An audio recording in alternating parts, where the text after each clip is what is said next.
मुगलिया सल्तनत का सूरज अपनी पूरी आबोताब के साथ चमक रहा था।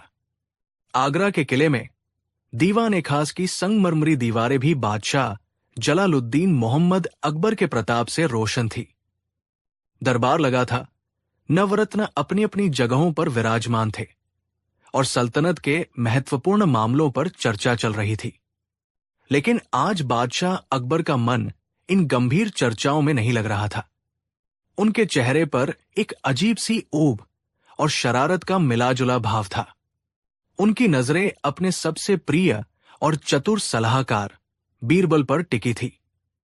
बीरबल हमेशा की तरह शांत और सहज भाव से बैठे थे। उनकी आंखों में ज्ञान की एक गहरी चमक थी, जो किसी भी पहेली को सुलझाने के लिए तैयार रहती थी। अकबर ने अपनी मखमली गद्दी पर थोड़ी सी करवट ली, अपनी तराशी हुई दाढ़ी पर हाथ फेरा और एक गहरी सांस लेकर बोले, बीरबल, हमने दुनिया के नायाब से नायाब घोड़े देखे हैं। अरबी, तुर्की, ईरानी, हर नस्ल के बेहतरीन घोड़े हमारे अस्तबल की शान बढ़ाते हैं। लेकिन अब हमारा मन कुछ ऐसा देखने को कर रहा है जो आज तक किसी ने न देखा हो, न सुना हो। दरबार में एकदम सन्नाटा छा गया। सभी दरबारी कान लगाकर सुनने लगे कि बादशाह आज कौन सी अनोखी ख्वाहिश जाहिर करने वाले हैं। बीरबल के विरोधी, खासकर वित्त मंत्री राजा टोडरमल और सेनापति मानसिंह मन ही मन मुस्कुराए। उन्हें लगा कि आज बादशाह जरूर कोई ऐसी असंभव शर्त रखेंगे जिसमें बीरबल बुरी तरह फंस जाएंगे। अकबर ने अपनी आवाज में एक शाही रौब भरते हुए कहा, बीरबल, हम चाहते हैं कि तुम हमारे लिए एक ऐसा घोड़ा खोज कर लाओ जो इस दुनिया का न हो। एक ऐसा घोड़ा जो अद्वितीय हो, अकल्पनीय हो। एक ऐसा घोड़ा जो सिर्फ आंखों से नहीं बल्कि रूह से देखा जाए। ये सुनते ही दरबार में एक कानाफूसी की लहर दौड़ गई। इस दुनिया का न हो, रूह से देखा जाए, ये कैसी पहेली थी? सेनापति मानसिंह, जो बीरबल की बढ़ती शोहरत से हमेशा जलते थे, आगे बढ़कर बोले, आलम पनाह, ये तो सरासर नामुमकिन है। ऐसा घोड़ा तो कल्पनाओं में भी नहीं होता। बीरबल भला उसे हकीकत में कहां से लाएंगे? अकबर मुस्कुराए। यही तो वो चाहते थे। वो बीरबल की बुद्धि की परीक्षा लेना चाहते थे। उन्हें एक ऐसी चुनौती देना चाहते थे जिससे पार पाना लगभग असंभव हो। उन्होंने बीरबल की ओर देखा। क्यों बीरबल, क्या तुम हमारे लिए ये काम नहीं कर सकते? क्या तुम्हारी चतुराई की कोई सीमा है? बीरबल अपनी जगह से उठे, अदब से झुके और बोले, जहां पनाह, जब हुक्म आपका हो तो नामुमकिन भी मुमकिन हो जाता है। आपकी ख्वाहिश पूरी करना तो मेरा फर्ज है। मैं आपके लिए ऐसा घोड़ा जरूर लाऊंगा, लेकिन मेरी कुछ शर्तें हैं। अकबर की आंखों में चमक आ गई। शर्तें? कहो, क्या शर्तें हैं? बीरबल ने बड़ी गंभीरता से कहा, आलम पनाह, ऐसा अलौकिक घोड़ा खोजने के लिए मुझे थोड़ा वक्त चाहिए होगा, कम से कम 6 महीने का समय। और चूंकि ये घोड़ा दिव्य होगा तो उसके रहने का इंतजाम भी शाही और गुप्त होना चाहिए। इसके लिए मुझे शाही खजाने से 1 लाख सोने की मोहरें चाहिए होंगी, ताकि मैं उसके लिए एक खास अस्तबल तैयार करवा सकूं और उसकी खोज में लगने वाले खर्चों को पूरा कर सकूं। 1 लाख सोने की मोहरें। दरबार में बैठे मंत्री एक दूसरे का मुंह देखने लगे।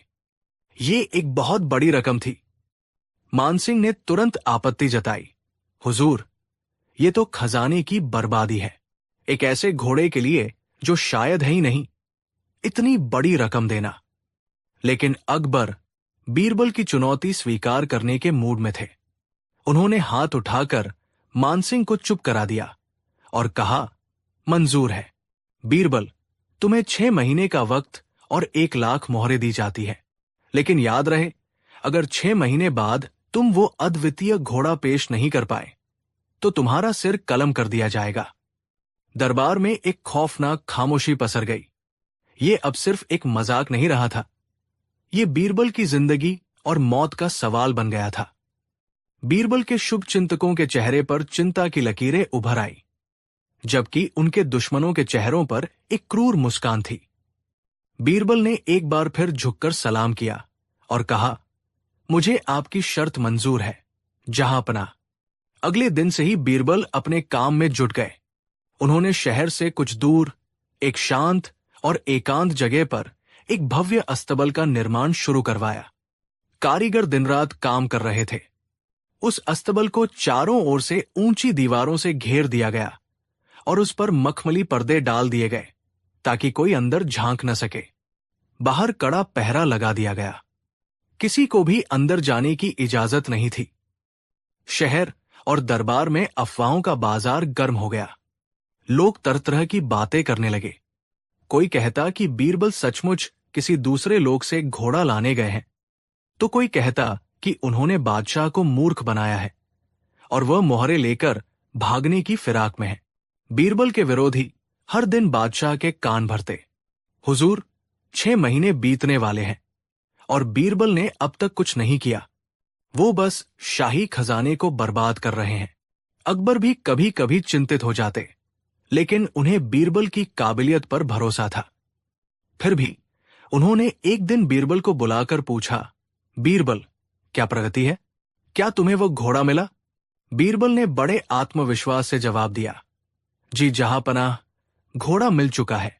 वो इतना दिव्य और शक्तिशाली है कि उसे यहां तक लाने और इस माहौल में ढालने में थोड़ा वक्त लग रहा है। वो अभी मेरे बनाए गुप्त अस्तबल में है। बस कुछ ही हफ्तों में वो आपके दर्शन के लिए तैयार हो जाएगा। ये सुनकर अकबर की उत्सुकता और बढ़ गई। उन्होंने उस घोड़े के बारे में और जानना चाहा।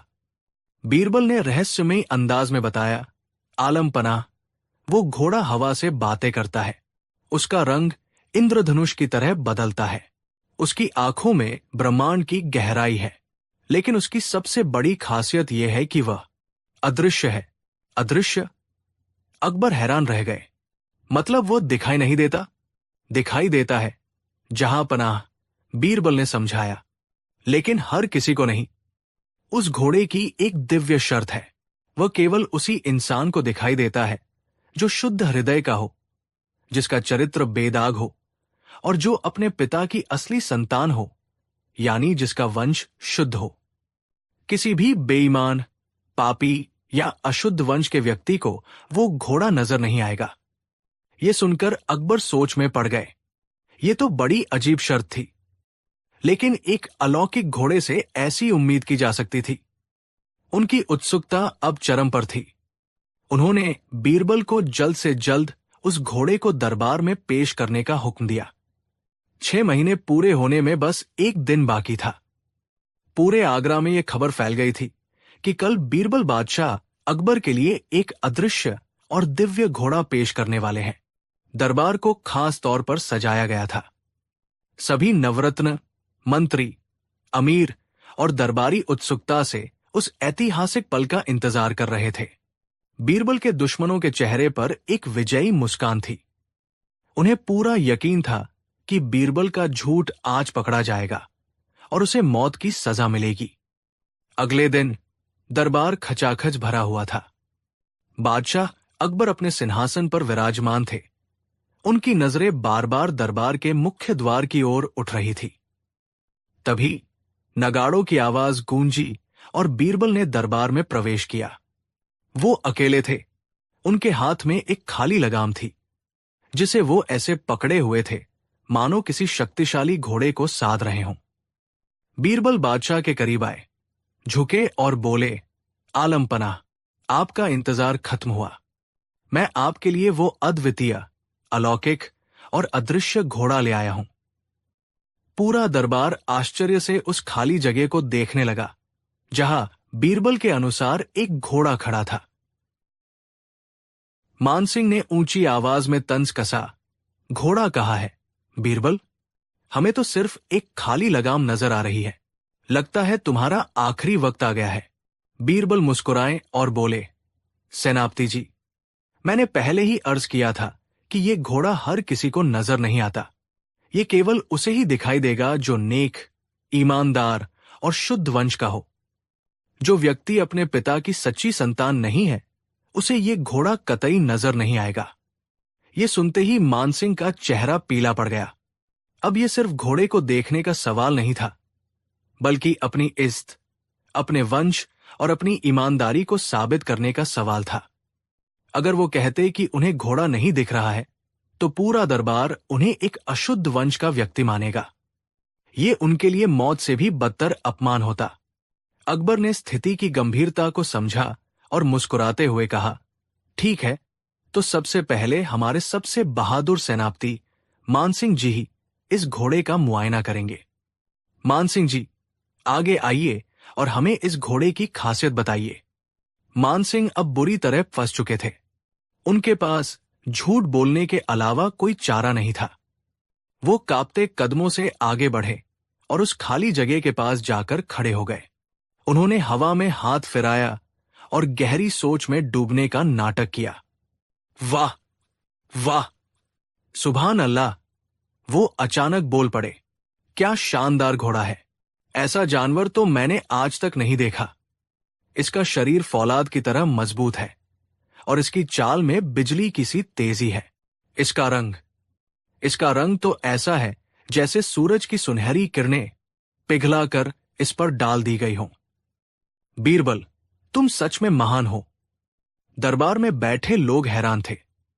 मानसिंह को घोड़ा दिख रहा था। अब दूसरे मंत्रियों पर दबाव बढ़ गया।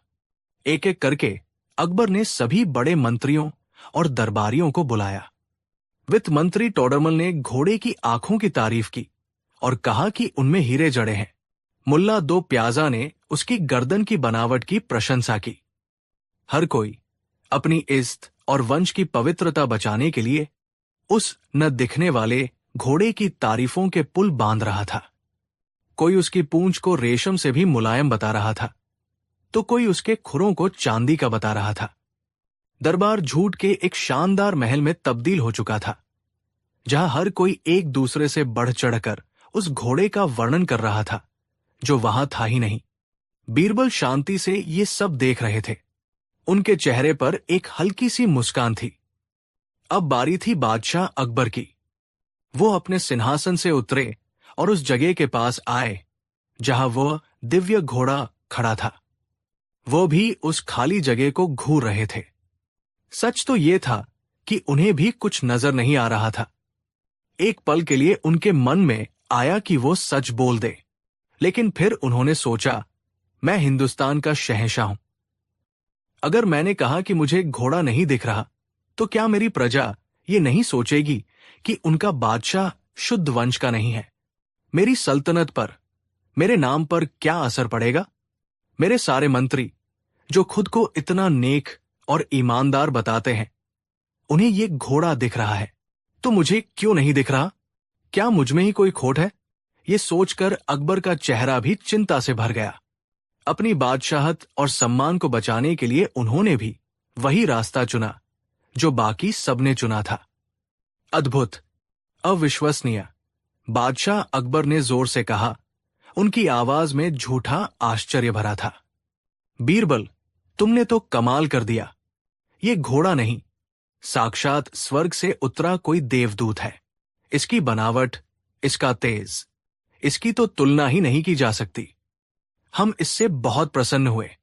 उन्होंने आगे बढ़कर हवा में घोड़े की पीठ को थपथपाने का नाटक किया। वाह, क्या मुलायम खाल है इसकी, मखमल भी शर्मा जाए। पूरे दरबार ने राहत की सांस ली। अब बादशाह ने भी घोड़े को देख लिया था, मतलब सब सुरक्षित थे। लेकिन बीरबल का सबक अभी पूरा नहीं हुआ था। उन्होंने कहा, जहांपनाह, मैं बहुत खुश हूं कि आपको ये घोड़ा पसंद आया। अब मेरी इच्छा है कि आप इस पर एक छोटी सी सवारी करें, ताकि इसकी फुर्ती और रफ्तार का भी अंदाजा हो जाए। ये सुनकर अकबर के पैरों तले जमीन खिसक गई। घोड़े की तारीफ करना एक बात थी, लेकिन एक अदृश्य घोड़े पर सवारी करना, यह कैसे संभव था? अगर वो सवारी करने का नाटक करते हुए गिर गए तो सारी दुनिया उन पर हंसेगी। उन्होंने हिचकिचाते हुए कहा, अभी नहीं बीरबल, आज हम थोड़े थके हुए हैं, फिर कभी इसकी सवारी करेंगे। लेकिन बीरबल कहां मानने वाले थे। उन्होंने कहा, आलमपना, ये एक दिव्य घोड़ा है। ये कभी अपने सवार को गिरने नहीं देता। आप बस एक बार इस पर बैठने का कष्ट करें, फिर देखें ये कैसे हवा में उड़ता है। दरबारियों ने भी हां में हां मिलाई। हाँ हुजूर, एक बार सवारी तो बनती है। अकबर अब पूरी तरह से बीरबल के जाल में फंस चुके थे। उनके पास कोई विकल्प नहीं था। उन्होंने अपने सेवकों को इशारा किया। 2 सेवक आगे आए और बादशाह को घोड़े पर चढ़ने में मदद करने का नाटक करने लगे। अकबर ने बड़ी सावधानी से अपनी एक टांग उठाई और हवा में उछलकर ऐसे बैठ गए जैसे किसी घोड़े की पीठ पर बैठे हों। वो हवा में बैठे थे, उनके हाथ लगाम पकड़े हुए थे और चेहरा शर्मिंदगी और घबराहट से लाल हो रहा था। पूरा दरबार वाह वाह कर रहा था और तालियां बजा रहा था। बादशाह एक हास्यास्पद स्थिति में थे और उन्हें समझ नहीं आ रहा था कि इससे कैसे निकले। तभी दरबार के एक कोने से एक बच्चे के खिलखिलाकर हंसने की आवाज आई। वो एक दरबारी का छोटा बेटा था जो अपने पिता के साथ आया था। वो जोर जोर से हंसता हुआ बोला, देखो देखो, बादशाह तो हवा में बैठे हैं, उन्होंने तो कुछ भी नहीं पहना है। अरे नहीं, बादशाह नंगे नहीं हैं, पर घोड़ा तो बिल्कुल नंगा है। वहां तो कोई घोड़ा है ही नहीं। बच्चे की मासूम और सच्ची आवाज जैसे ही दरबार में गूंजी, एक पल के लिए सब कुछ थम गया। सन्नाटा ऐसा था कि सुई गिरने की भी आवाज सुनाई दे जाए। सारे दरबारियों के चेहरे उतर गए। उनका झूठ पकड़ा गया था। बच्चे की मासूमियत ने उस झूठ के महल को एक ही पल में ढहा दिया था, जिसे बड़े बड़े बुद्धिमान और शक्तिशाली लोगों ने मिलकर बनाया था। अकबर का चेहरा शर्म से लाल हो गया। वो तुरंत हवा से उतरकर जमीन पर खड़े हो गए। उन्हें अपनी गलती का एहसास हो चुका था। वो समझ गए थे कि बीरबल ने ये सारा नाटक क्यों रचा था। उन्होंने गहरी नजर से बीरबल की ओर देखा। बीरबल का सिर सम्मान में झुका हुआ था। अकबर ने एक गहरी सांस ली और फिर जोर से हंस पड़े। उनकी हंसी पूरे दरबार में गूंज गई। उन्हें हंसता देख बाकी दरबारियों ने भी झेंपते हुए हंसना शुरू कर दिया। अकबर बीरबल के पास गए और उनके कंधे पर हाथ रखकर कहा, मान गए बीरबल, आज तुमने हमें और हमारे पूरे दरबार को एक ऐसा सबक सिखाया है जिसे हम जिंदगी भर नहीं भूलेंगे। तुमने हमें आईना दिखा दिया। उन्होंने पूरे दरबार की ओर मुड़कर कहा, आज हम सबने देखा कि अपनी झूठी शान और इज्जत बचाने के लिए इंसान किस हद तक जा सकता है। हम सबने एक दूसरे को खुश करने के लिए और खुद को श्रेष्ठ साबित करने के लिए एक ऐसे झूठ को सच मान लिया जिसका कोई अस्तित्व ही नहीं था। बीरबल ने हमें यह सिखाया है कि एक बादशाह को कभी भी अपनी प्रजा या अपने दरबारियों की चापलूसी भरी बातों पर आंख मूंदकर विश्वास नहीं करना चाहिए। सच अक्सर कड़वा होता है और उसे कहने की हिम्मत उस मासूम बच्चे जैसी होनी चाहिए जिसे अपनी इज्जत खोने का कोई डर नहीं होता। अकबर ने बीरबल को गले लगा लिया और घोषणा की, बीरबल, तुम्हारी बुद्धिमानी अतुलनीय है। तुमने न सिर्फ हमारी शर्त पूरी की बल्कि हमें एक अमूल्य ज्ञान भी दिया। इनाम के तौर पर हम तुम्हें वे 1 लाख मोहरे तोहफे में देते हैं। बीरबल के दुश्मनों के सिर शर्म से झुक गए। उन्हें समझ आ गया था कि बीरबल को बुद्धि में हराना नामुमकिन है। उस दिन के बाद बादशाह अकबर किसी भी बात पर फैसला लेने से पहले उसे कई बार परखते और ये सुनिश्चित करते कि वो चापलूसी से प्रभावित होकर कोई निर्णय न ले। बीरबल का वो अदृश्य घोड़ा हमेशा के लिए मुगलिया सल्तनत के इतिहास में एक ऐसे चतुर सबक के रूप में दर्ज हो गया जो ये सिखाता था कि सत्य की शक्ति झूठी शान और दिखावे से कहीं ज्यादा बड़ी होती है। कहानी 2। दिल्ली का वो सुनहरा समय था जब बादशाह अकबर का दरबार पूरी दुनिया में मशहूर था, जहां ज्ञान, हाजिर जवाबी और अद्भुत किस्से रोज जन्म लेते थे। अकबर अपने दरबारियों पर गर्व करता था, खासकर बीरबल पर, जो अपनी चतुराई और बुद्धिमानी से हर मुश्किल को आसान बना देता था। लेकिन कहते हैं ना, जिंदगी हर दिन नया इम्तिहान लेकर आती है। उस दिन का इम्तिहान कुछ ऐसा था जिसकी किसी ने कल्पना भी नहीं की थी। सुबह का समय था। अकबर अपने आलीशान दरबार में बैठे थे। दरबारियों की लंबी कतार लगी हुई थी। कोई कर वसूली की चर्चा कर रहा था, कोई व्यापार की और कोई अपने अपने मसले लेकर आया था। तभी अचानक दरबार के बाहर शोरगुल सुनाई देने लगा। एक दरबारी हड़बड़ाकर अंदर आया और बोला, जहांपनाह, बाहर एक अजीबोगरीब आदमी खड़ा है। लगता है शराब पीकर आया है, लेकिन वो जिद कर रहा है कि उसे दरबार में भेजा जाए। कहता है कि वो आपसे और बीरबल से कुछ कठिन सवाल पूछना चाहता है। अकबर की भौहें तन गई। शराबी और हमारे दरबार में? क्या वह हमारा अपमान करना चाहता है? बीरबल मुस्कुराए और बोले, जहांपनाह, कभी कभी सच्चाई नशे की हालत में ही निकलती है। हो सकता है ये शराबी कोई मजेदार बात कह जाए। अकबर ने कुछ सोचा और इशारा किया, ठीक है, बुला लाओ। दरबार के दरवाजे खुले। अंदर लड़खड़ाते कदमों से एक मध्यम कद का आदमी दाखिल हुआ। उसकी आंखें लाल थी, कपड़े अस्त व्यस्त, हाथ में एक टूटी हुई सुराही पकड़े हुए था, लेकिन चेहरे पर न जाने कैसा आत्मविश्वास था। वो सीधा अकबर के सामने जाकर खड़ा हो गया और ऊंची आवाज में बोला, सलाम ए बादशाह। कहते हैं तुम्हारा दरबार सबसे बड़ा है, तुम्हारे वजीर सबसे समझदार है, पर क्या तुम मेरे सवालों का जवाब दे पाओगे? पूरा दरबार हंसी से गूंज उठा। कई दरबारी ठहाके मारने लगे। ये शराबी हमें सवाल पूछेगा? हाँ हाँ हाँ। अकबर ने हाथ उठाकर सबको चुप कराया। तुम्हारा नाम क्या है? नाम? शराबी ने आंखें मटकाते हुए कहा, नाम तो कई है मेरे, लेकिन आज तुम मुझे सवालों का बादशाह कह सकते हो। बीरबल मुस्कुराकर बोले, ठीक है, सवालों के बादशाह, पूछो अपना पहला सवाल। शराबी ने अपनी सुराही जमीन पर रखी और बोला, बताओ, इंसान जमीन का मालिक है या जमीन इंसान की मालिक है? दरबार खामोश हो गया। सवाल आसान लग रहा था, लेकिन जवाब देना कठिन। कुछ दरबारियों ने कहा, इंसान मालिक है क्योंकि वो खेती करता है, घर बनाता है। कुछ बोले, नहीं, जमीन मालिक है क्योंकि इंसान मरने के बाद उसी में समा जाता है। अकबर सोच में पड़ गए। उन्होंने बीरबल की ओर देखा। बीरबल शांत स्वर में बोले, जहांपनाह, सच तो यह है कि इंसान खुद को मालिक समझता है, पर असली मालिक जमीन ही है। इंसान आता है और चला जाता है, पर जमीन हमेशा रहती है। मालिक वही होता है जो हमेशा रहे। शराबी ने जोरदार ठहाका लगाया।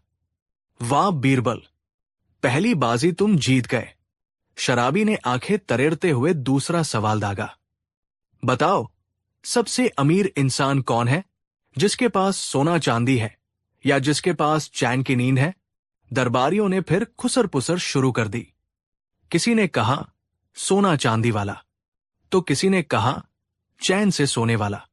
अकबर बोले, बीरबल, तुम्हारा क्या कहना है? बीरबल ने मुस्कुराते हुए कहा, जहांपनाह, धन तो कोई भी कमा सकता है, पर चैन की नींद वही सोता है जिसके मन में कोई बोझ नहीं। असली अमीर वही है जिसके पास सुकून है। शराबी ने ताली बजाई। सही कहा, सोने वाला ही सबसे अमीर है, सोना रखने वाला नहीं। शराबी ने तीसरी बार अपनी बोतल उठाई और पूछा, दुनिया में सबसे बड़ा पाप कौन सा है? चोरी, झूठ या हत्या? दरबारियों में बहस छिड़ गई। हर कोई अलग राय देने लगा। बीरबल बोले, जहांपनाह, सबसे बड़ा पाप है किसी का विश्वास तोड़ना, क्योंकि चोरी से सिर्फ सामान जाता है, हत्या से सिर्फ शरीर नष्ट होता है, लेकिन विश्वास टूटने से इंसान का दिल मर जाता है। दरबार गूंज उठा। वाह वाह। शराबी ने सिर झुकाकर कहा, बीरबल, लगता है तुम सचमुच ज्ञान के सागर हो। अब शराबी ने अकबर को घूरते हुए कहा, बताओ, असली राजा कौन है? जो सिंहासन पर बैठा है या जो अपने मन का मालिक है? अकबर थोड़े असहज हो गए। सबकी नजर उन पर थी। बीरबल आगे बढ़े और बोले, जहांपनाह, असली राजा वही है जो अपने मन को जीत ले। सिंहासन वाला राजा सिर्फ राज्य चला सकता है, लेकिन मन का मालिक अपनी पूरी जिंदगी को सही दिशा दे सकता है। अकबर ने गहरी सांस ली और बीरबल की ओर मुस्कुराकर देखा। एल, शराबी ने अंतिम बार सुराही से घूंट लिया और पूछा, बताओ, इस दुनिया में सच क्या है, जो दिखाई देता है या जो दिखाई नहीं देता? अब दरबार में सन्नाटा छा गया। यह सबसे कठिन सवाल था। बीरबल ने धीरे धीरे कहा, सच वही है जो कभी बदलता नहीं। जो आंखों से दिखाई दे वो भी झूठा हो सकता है, लेकिन जो आत्मा महसूस करे वही असली सच है। शराबी की आंखें भर आई। वो अकबर के पैरों में गिर गया और बोला, जहांपना, आज मैंने जाना कि आपका दरबार सचमुच अनमोल है। बीरबल जैसे रत्न के कारण ही आपकी शान है। अकबर ने शराबी को उठाया और कहा, तुम्हारे सवाल कठिन थे, लेकिन उन्होंने हमारे दरबार को नया ज्ञान दिया। जाओ, अब सुकून से जियो। शराबी रोता हुआ बाहर चला गया। दरबारियों ने तालियां बजाई। अकबर मुस्कुराए और बोले, बीरबल, सचमुच तुम हो हमारे दरबार की जान। तुम्हारे बिना ये सब सवाल पहाड़ बन जाते। बीरबल ने हाथ जोड़कर कहा, जहांपना, सवाल चाहे किसी शराबी के हो या किसी फकीर के, उनका उत्तर हमेशा विनम्रता से देना चाहिए, क्योंकि हर सवाल में छुपा होता है एक नया सबक। उस दिन के बाद अकबर का पूरा दरबार इस सीख को याद रखता रहा। असली मालिक जमीन है, अमीर वही है जिसके पास चैन की नींद है। सबसे बड़ा पाप विश्वास तोड़ना है। असली राजा वही है जो अपने मन का मालिक है, और सच वही है जो कभी नहीं बदलता। कहानी 3। आगरा शहर, जो सल्तनते मुगलिया की धड़कन था, अपनी ही धुन में जी रहा था।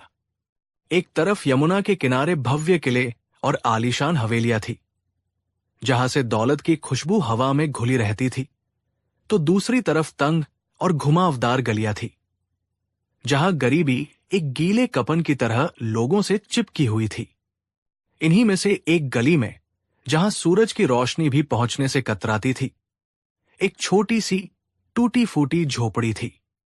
इस झोपड़ी में हरिदास नाम का एक गरीब विद्वान अपने परिवार के साथ रहता था। हरिदास कभी अपने समय का एक होनहार लेखक और कवि हुआ करता था, लेकिन वक्त की मार ने उसकी कलम से स्याही और जिंदगी से उम्मीद दोनों छीन ली थी। अब वो दिन भर मेहनत मजदूरी करता, और जो कुछ रूखा सूखा कमा कर लाता, उसी से उसकी पत्नी पार्वती और 7 साल की बेटी चंदा का पेट भरता था। गरीबी ने उनसे सब कुछ छीन लिया था, लेकिन एक चीज नहीं छीन पाई थी, ज्ञान की प्यास।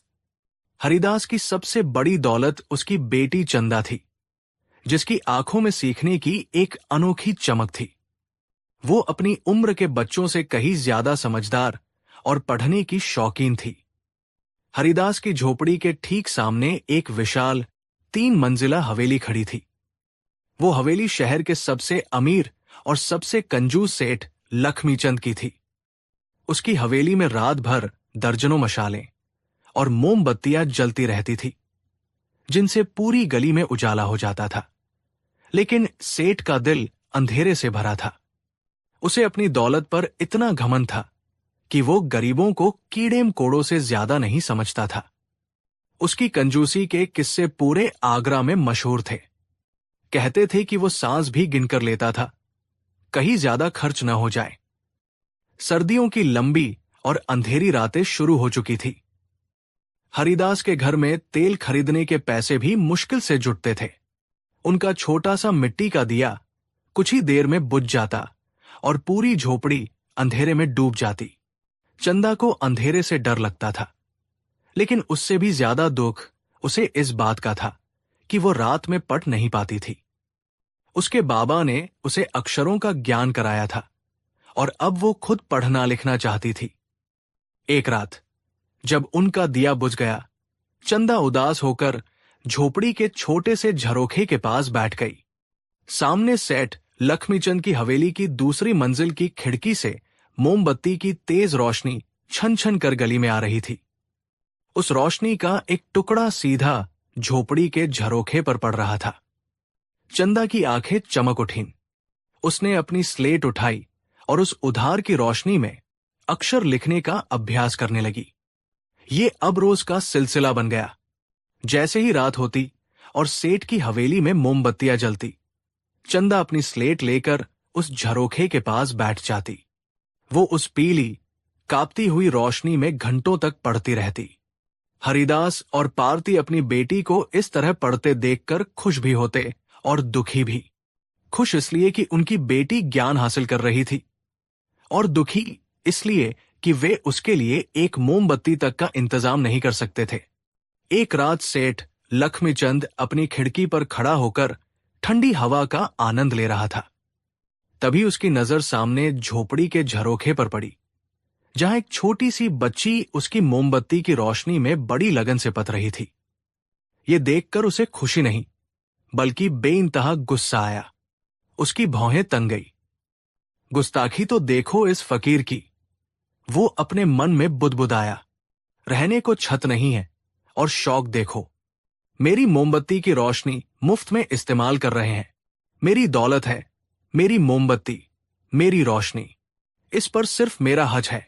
मैं इस चोरी को बर्दाश्त नहीं करूंगा। अगली सुबह जब हरिदास काम पर जाने के लिए निकल रहा था, सेठ लक्ष्मीचंद अपने 2 लठमारों के साथ उसकी झोपड़ी के बाहर आ धमका। ए हरिदास, सेठ ने अपनी कर्कश आवाज में पुकारा। हरिदास घबराकर बाहर आया, हाथ जोड़कर बोला, प्रणाम सेठ जी। कैसे कष्ट किया? सेठ ने घृणा से उसे ऊपर से नीचे तक देखा और कहा, कष्ट? कष्ट तो तुम जैसे लोग देते हैं, जो दूसरों की संपत्ति पर डाका डालते हैं। तुम चोर हो। हरिदास का चेहरा सफेद पड़ गया। चोर? मैंने क्या चोरी की है सेठ जी? मैंने तो कभी किसी की एक सूखी रोटी को भी हाथ नहीं लगाया। सेठ हंसा, एक ऐसी हंसी जिसमें जहर घुला था। झूठ बोलता है। पिछले 1 महीने से तेरी बेटी मेरी मोमबत्ती की रोशनी चुरा रही है। रोज रात को वो मेरी खिड़की से आती रोशनी में पड़ती है। क्या वह रोशनी मुफ्त की है? उस मोमबत्ती को खरीदने में मेरे पैसे लगे हैं। तुम्हें उस रोशनी का किराया देना होगा। हरिदास और वहां जमा हुए पड़ोसी हैरान रह गए। रोशनी का किराया? ये कैसी बात थी? हवा और धूप की तरह रोशनी भी तो कुदरत की देन है, भले ही वो मोमबत्ती से आ रही हो। हरिदास ने कांपते हुए कहा, सेठ जी, ये आप क्या कह रहे हैं? रोशनी का भी भला कोई किराया होता है? मेरी बच्ची तो बस उस उजाले में पथ लेती है जो गली में फैलता है। हमने आपकी मोमबत्ती को छुआ तक नहीं। चुप कर सेठ, कर जा। बहस करता है। मेरी रोशनी इस्तेमाल की है तो किराया देना पड़ेगा। पिछले 1 महीने का हर रात का हिसाब लगाकर 100 अशर्फिया बनती है। चुपचाप निकालो, वरना मैं तुम्हें सिपह सालार के पास घसीट कर ले जाऊंगा। 100 अशर्फिया। ये रकम सुनकर हरिदास के पैरों तले जमीन खिसक गई। उसने अपनी पूरी जिंदगी में इतनी अशर्फिया एक साथ नहीं देखी थी। उसने सेठ के पैर पकड़ लिए। मालिक, मुझ गरीब पर रहम करो। मेरे पास खाने को दाने नहीं हैं। मैं 100 अशर्फिया कहां से लाऊंगा? मेरी बेटी को माफ कर दो। लेकिन लक्ष्मीचंद पत्थर दिल इंसान था। उसने हरिदास को धक्का दिया और अपने लठमारों से कहा, इसे पकड़ लो। ये मामला अब पंचायत में नहीं, सीधे शहंशाह के दरबार में जाएगा। वही दूध का दूध और पानी का पानी होगा। मैं पूरे आगरा को दिखाऊंगा कि लक्ष्मीचंद की चीज मुफ्त में इस्तेमाल करने का अंजाम क्या होता है। ये मामला पूरे आगरा में आग की तरह फैल गया। हर कोई सेठ लक्ष्मीचंद की कंजूसी और इस अजीबोगरीब दावे पर हंस रहा था, लेकिन सेठ अपनी बात पर अड़ा था। मामला बादशाह अकबर के दरबार में पेश हुआ। जब दरबार लगा तो एक तरफ कीमती रेशमी कपड़ों में लिपटा आत्मविश्वास से भरा सेठ लक्ष्मीचंद खड़ा था, और दूसरी तरफ फटे पुराने कपड़ों में डरास हमा हरिदास। अकबर भी ये विचित्र मामला सुनकर हैरान थे। उन्होंने अपने वजीर से पूछा, क्या वाकई ये सच है? ये सेठ एक मोमबत्ती की रोशनी का किराया मांग रहा है? सेठ लक्ष्मीचंद ने आगे बढ़कर अदब से सिर झुकाया और बोला, आलम पनाह, न्याय करें। ये व्यक्ति पिछले 1 महीने से मेरी निजी संपत्ति यानी मेरी मोमबत्ती की रोशनी का उपयोग कर रहा है। हर चीज की एक कीमत होती है। जब ये मेरी रोशनी का सुख भोग रहा है तो उसे उसकी कीमत भी चुकानी चाहिए। मैंने इससे 100 अशर्फियों का किराया मांगा है, जो कि बहुत वाजिब है। दरबार में बैठे कई अमीर दरबारी, जो खुद भी कंजूस थे, सेठ की बात से सहमत दिखे। एक ने कहा, जहांपनाह, सेठ जी बात तो सही कह रहे हैं।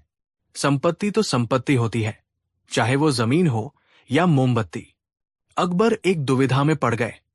कानून के हिसाब से देखें तो सेठ की मोमबत्ती उसकी संपत्ति थी और उसकी रोशनी का इस्तेमाल हरिदास की बेटी ने किया था। लेकिन इंसानियत और तर्क के हिसाब से यह दावा बिल्कुल बेतुका था। वो कोई ऐसा फैसला नहीं सुनाना चाहते थे जिससे भविष्य में ऐसे उटपटांग मुकदमों की लाइन लग जाए। उनकी नजर अपने सबसे बुद्धिमान या था नवरत्न बीरबल पर पड़ी। बीरबल हमेशा की तरह शांत भाव से सारा तमाशा देख रहे थे।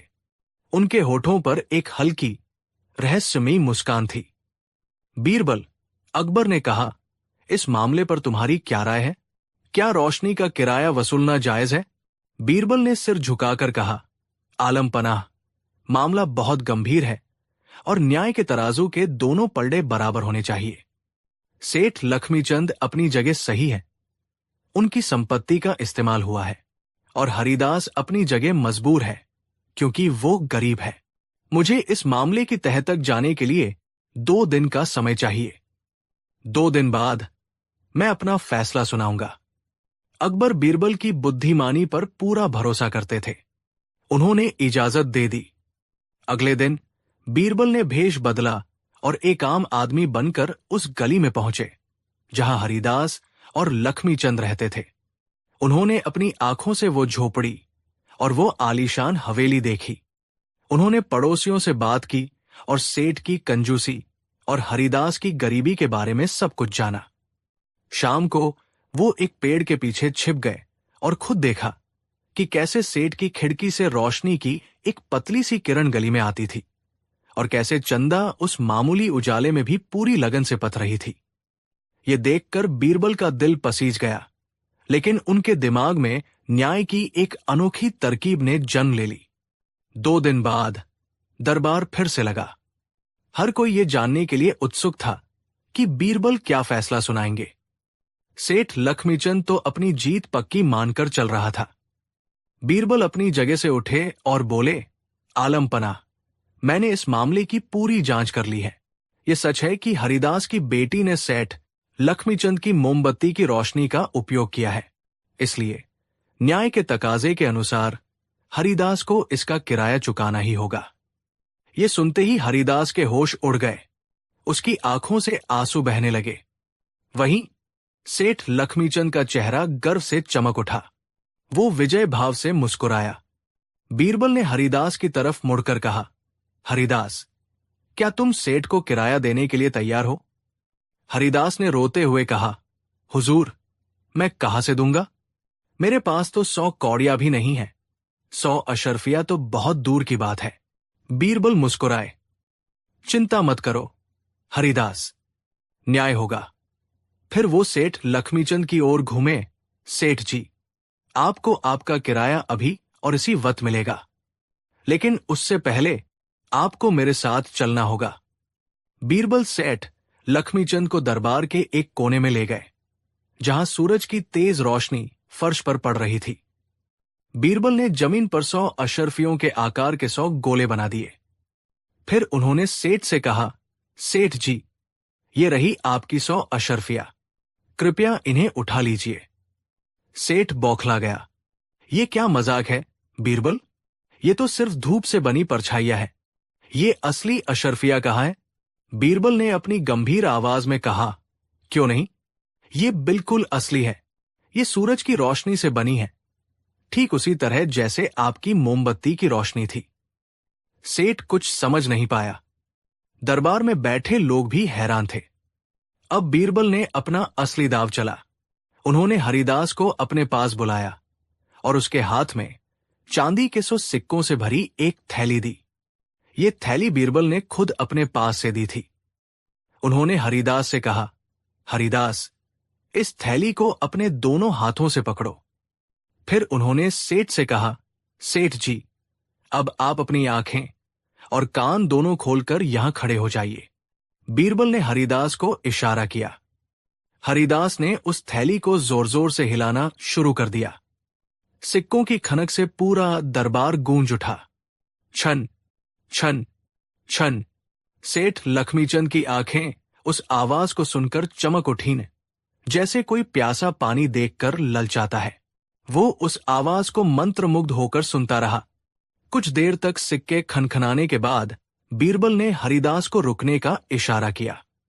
फिर वो सेठ लक्ष्मीचंद की तरफ मुड़े और बड़ी गंभीरता से बोले, सेठ लक्ष्मीचंद, तुम्हें तुम्हारी मोमबत्ती की रोशनी का किराया मिल गया है। सेठ चौंक कर बोला, क्या? कहाँ मिला? मुझे तो एक सिक्का भी नहीं मिला। ये तो सिर्फ सिक्कों की आवाज थी। अब बीरबल की आवाज में एक न्यायाधीश की कठोरता आ गई। उन्होंने पूरे दरबार को संबोधित करते हुए कहा, आलमपना और दरबार के सभी सदस्यगण, ध्यान से सुने। न्याय का सिद्धांत कहता है कि जैसा काम वैसा दाम। हरिदास की बेटी ने सेठ की मोमबत्ती को नहीं छुआ, नहीं उसका तेल या मोम इस्तेमाल किया। उसने सिर्फ मोमबत्ती से निकलने वाली रोशनी को देखा। जिस तरह रोशनी को छुआ नहीं जा सकता, उसे सिर्फ देखा जा सकता है, उसी तरह इस किराए को भी छुआ नहीं जा सकता, इसे सिर्फ सुना जा सकता है। इसलिए एक मोमबत्ती की रोशनी का असली और वाजिब किराया है सिक्कों की खनकती हुई आवाज। बीरबल ने आगे कहा, सेठ लक्ष्मीचंद ने सिक्कों की आवाज का पूरा आनंद लिया है, ठीक उसी तरह जैसे हरिदास की बेटी ने रोशनी का आनंद लिया। हिसाब बराबर हुआ। यह फैसला सुनते ही पूरा दरबार सन्न रह गया। फिर अचानक किसी ने ताली बजाई और देखते ही देखते पूरा दरबार तालियों की गड़गड़ाहट से गूंज उठा। बादशाह अकबर अपनी कुर्सी से खड़े हो गए। वो जोर जोर से हंस रहे थे। उनकी आंखों में बीरबल के लिए प्रशंसा और सम्मान का भाव था। उन्होंने कहा, वाह बीरबल, वाह! तुमने आज फिर साबित कर दिया कि तुम्हारी बुद्धि का कोई मुकाबला नहीं। तुमने न्याय भी किया और इस कंजूस सेठ को ऐसा सबक सिखाया जो ये जिंदगी भर नहीं भूलेगा। सेठ लक्ष्मीचंद का चेहरा शर्म से लाल हो गया था। उसकी हैकड़ी निकल चुकी थी। वो दरबार में सबके सामने अपमानित हो चुका था। वो चुपचाप सिर झुकाकर वहां से खिसक गया। हरिदास बीरबल के पैरों में गिर पड़ा। उसकी आंखों से कृतज्ञता के आंसू बह रहे थे। बीरबल ने उसे उठाकर गले लगा लिया और चांदी के सिक्कों की वो थैली उसे देते हुए कहा, ये तुम्हारी बेटी के लिए है। अब वो अपनी मोमबत्ती की रोशनी में पड़ेगी। बादशाह अकबर हरिदास की कहानी और उसकी बेटी की लगन से इतने प्रभावित हुए कि उन्होंने उसे अपने शाही पुस्तकालय में एक लेखक के तौर पर नौकरी दे दी। अब हरिदास को मजदूरी करने की जरूरत नहीं थी। उसे वो काम वापस मिल गया था जिसे वो सबसे ज्यादा प्यार करता था, लिखना और पढ़ना। उस दिन के बाद हरिदास और उसका परिवार सुख से रहने लगा। चंदा के लिए अब घर में हमेशा एक नहीं बल्कि कई दिए और मोमबत्तियां जलती थी। लेकिन वो आज भी कभी कभी अपनी झोपड़ी के उस झरोखे के पास जाकर खड़ी हो जाती और सामने वाली हवेली को देखती, जहां से आई एक उधार की रोशनी ने उसकी पूरी दुनिया को रोशन कर दिया था। और आगरा के लोग सालों तक बीरबल के इस अनोखे न्याय की कहानी सुनाते रहे। कहानी एक मोमबत्ती की रोशनी के किराए की, जिसने साबित कर दिया था कि सच्चा न्याय सिर्फ कानूनों की किताबों में नहीं बल्कि बुद्धि, तर्क और इंसानियत में बसता है। कहानी 4। आगरा की सुबह थी, लेकिन शहंशाह हिंद जलालुद्दीन मोहम्मद अकबर के दरबार खास में एक अजीब सी गर्मी छाई हुई थी। ये गर्मी मौसम की नहीं बल्कि दरबारियों के मिजाज की थी। मुद्दा गंभीर था, सल्तनत के कुछ हिस्सों में पड़ रहे सूखे और उससे उत्पन्न हो रही भूखमरी की समस्या। वजीर, दीवान और अन्य सलाहकार अपने अपने सुझाव दे रहे थे। कोई लगान माफ करने की बात कर रहा था तो कोई शाही खजाने से अनाज बांटने की। माहौल में एक संजीदगी थी। हर कोई अपनी बुद्धिमानी और प्रशासनिक कौशल का प्रदर्शन करने में लगा था। इसी गंभीर माहौल में एक कोने में बीरबल शांत बैठे थे। उनकी आंखों में एक गहरी सोच थी, लेकिन होठों पर हमेशा की तरह एक हल्की सी मुस्कान थी। अकबर के मुख्य सलाहकार मीर कासिम, जो बीरबल की बादशाह से नजदीकी और उनकी लोकप्रियता से हमेशा जलते थे, इस मौके को बीरबल को नीचा दिखाने के लिए इस्तेमाल करना चाहते थे। उन्होंने अपनी भारी आवाज में कहा, आलम पनाह, यह सल्तनत का एक नाजुक मसला है। इसके लिए हमें गंभीर और तजुर्बेकार लोगों की सलाह की जरूरत है, न कि किस्से कहानियां सुनाने वाले मस्खरों की। उनका इशारा साफ तौर पर बीरबल की तरफ था। दरबार में बैठे बीरबल के कई दुश्मन दबी जबान में मुस्कुराए। मीर कासिम ने अपनी बात जारी रखी, ऐसे गंभीर मसलों पर हाजिर जवाबी और लतीशे काम नहीं आते। ये सल्तनत चलाने का काम है, कोई हंसी ठट्ठा नहीं। अकबर, जो खुद भी समस्या की गंभीरता से चिंतित थे, मीर कासिम की बातों के प्रभाव में आ गए। उन्होंने बीरबल की ओर देखा और कहा, मीर कासिम की बात में कुछ तो दम है। बीरबल, ये मामला वाकई बहुत संजीदा है। तुम्हारी चतुराई अपनी जगह, लेकिन शायद ये वक्त गंभीर सोच और ठोस कार्रवाई का है। ये सुनना था कि बीरबल के दिल को एक ठेस सी लगी। पहली बार बादशाह ने भरे दरबार में उनकी काबिलियत पर इस तरह से शक जताया था। दरबारियों के चेहरों पर विजयी मुस्कान तैर गई। उन्हें लगा कि आज उन्होंने बीरबल को मात दे दी है। बीरबल अपनी जगह से उठे, लेकिन उनके चेहरे पर अपमान का भाव नहीं, बल्कि वही शांत मुस्कान थी। उन्होंने अदब से सिर झुकाया और कहा, आलम पनाह, आप बिल्कुल दुरुस्त फरमा रहे हैं। सल्तनत के गंभीर मसलों के लिए मुझ जैसे मसखरे की क्या जरूरत। मैं तो बस छोटे मोटे फिजूल के काम ही कर सकता हूं। उनकी आवाज में व्यंग्य की एक महीन धार थी, जिसे सिर्फ अकबर ही महसूस कर सकते थे। तो फिर तुम ही बताओ बीरबल, तुम्हारे लायक कौन सा काम है? मीर कासिम ने तंज कसा।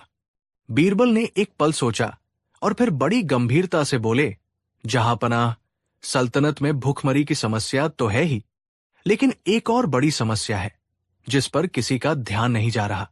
सब हैरान हो गए। कौन सी समस्या? अकबर ने पूछा।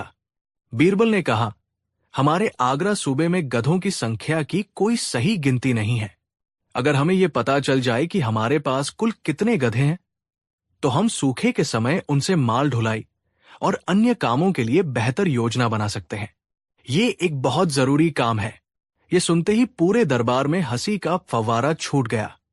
मीर कासिम और उनके साथी जोर जोर से हंसने लगे। देखा आलम पनाह, हमने कहा था ना, जब सल्तनत अकाल से जूझ रही है तब इन्हें गधों की चिंता है। यही है इनकी समझदारी। अकबर भी अपनी हंसी नहीं रोक पाए, लेकिन वो हैरान थे। बीरबल ऐसी बेतुकी बात क्यों कर रहे हैं? क्या वाकई दरबारियों की बातों का उन पर इतना असर हुआ है कि वो अपना मानसिक संतुलन खो बैठे हैं? बीरबल ने अपनी बात पर जोर देते हुए कहा, आलम पनाह, ये हंसने की बात नहीं है। ये एक राष्ट्रीय जनगणना का काम है। मैं इस काम को पूरी जिम्मेदारी से करना चाहता हूं। मुझे बस 1 महीने का समय, शाही खजाने से 5000 अशरफिया और 100 सिपाहियों की एक टुकड़ी चाहिए। अब तो हंसी और भी तेज हो गई। 5000 अशरफिया और 100 सिपाही, सिर्फ गधों को गिनने के लिए। ये तो पागलपन की हद थी। मीर कासिम ने हाथ जोड़कर कहा, हुजूर, शाही खजाने को इस तरह बर्बाद न करें। इस आदमी का दिमाग फिर गया है। लेकिन अकबर के मन में कहीं एक शक था।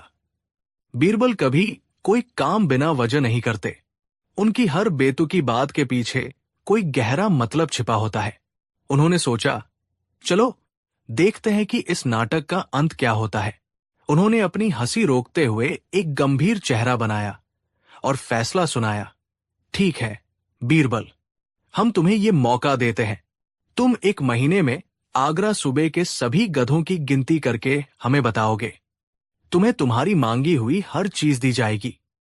लेकिन याद रहे, अगर तुम इस काम में नाकाम रहे या ये साबित हुआ कि तुमने शाही खजाने का दुरुपयोग किया है, तो तुम्हें इसकी बड़ी सजा मिलेगी। बीरबल ने सिर झुकाकर हुक्म कबूल किया और दरबार से चले गए। उनके पीछे दरबारियों की हंसी और तानों की आवाज गूंज रही थी। चला बीरबल गधे गिनने, अब आगरा के गधों के अच्छे दिन आएंगे। अगले दिन से ही बीरबल अपने काम में जुट गए। उन्होंने शहर के बाहर एक बड़ा सा खेमा लगवाया। वहां बड़े बड़े बही खाते और रजिस्टर रखे गए। उन्होंने अपने 100 सिपाहियों को पूरे सूबे में भेज दिया और ये मुनादी करवा दी कि शहंशाह के हुक्म से आगरा सूबे के सभी गधों की गिनती हो रही है। हर व्यक्ति जिसके पास गधा है वो शहर के बाहर लगे शाही खेमे में आकर अपने गधे का नाम दर्ज करवाए।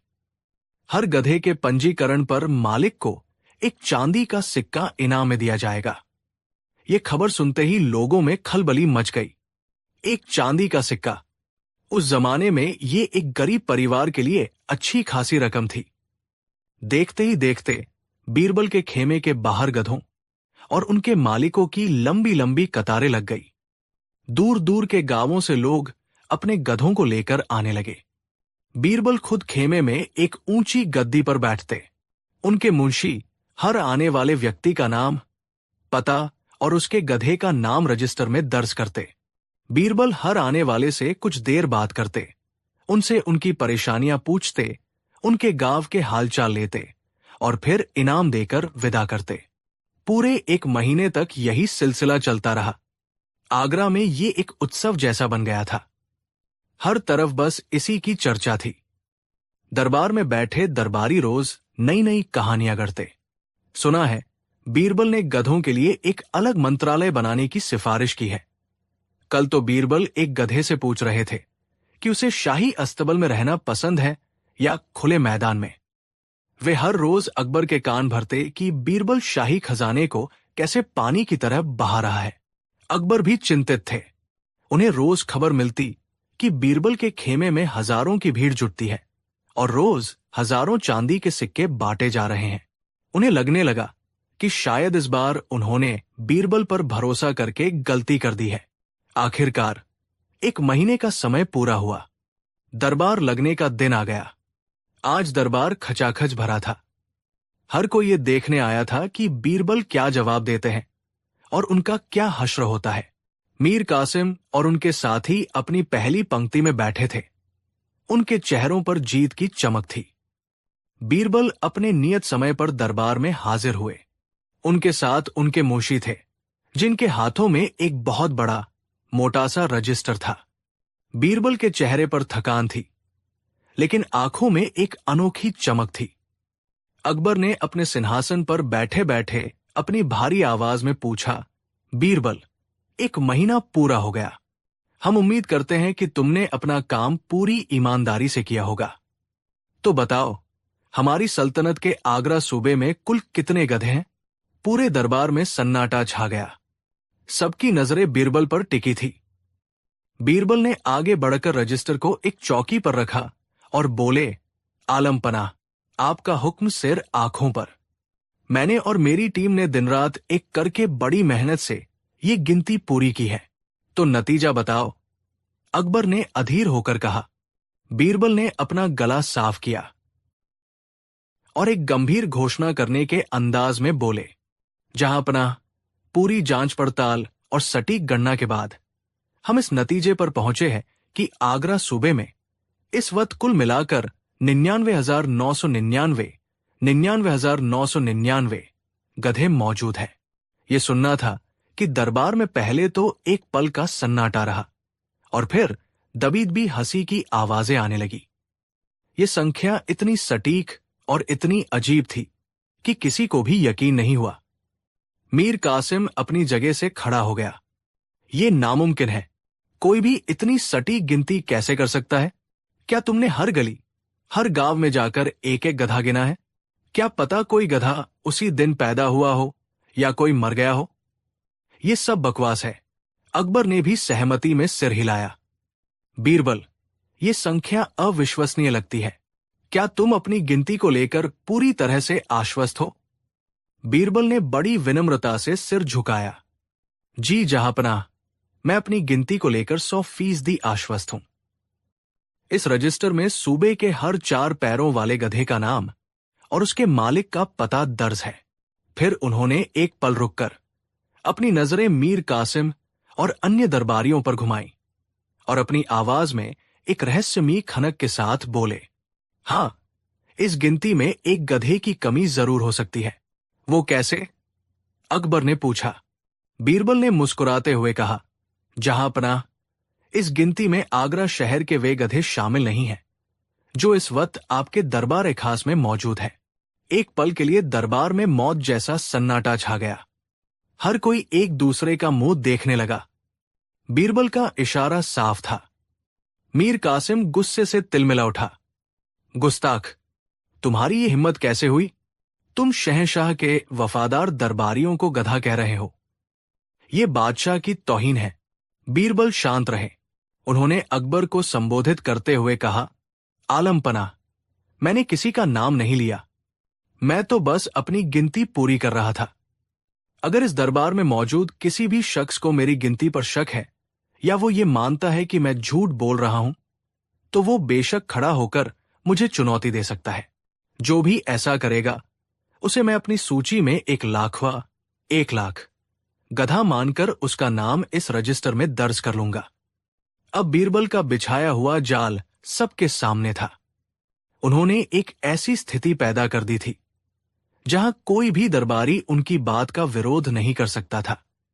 अगर कोई खड़ा होता और कहता, नहीं, तुम्हारी गिनती गलत है, तो बीरबल तुरंत उसे 1 लाखवां गधा घोषित कर देते। और अगर वे चुप रहते तो इसका मतलब होता कि वे बीरबल की गिनती को स्वीकार कर रहे हैं, जिसमें उन्हें अप्रत्यक्ष रूप से दरबार के बाहर का माना गया था। मीर कासिम और उनके साथी, जो कुछ पल पहले तक दहाड़ रहे थे, अब गूंगे हो गए थे। उनके चेहरे का रंग उड़ गया था। वे अपमान और क्रोध से जल रहे थे, लेकिन उनके मुंह पर ताले लग गए थे।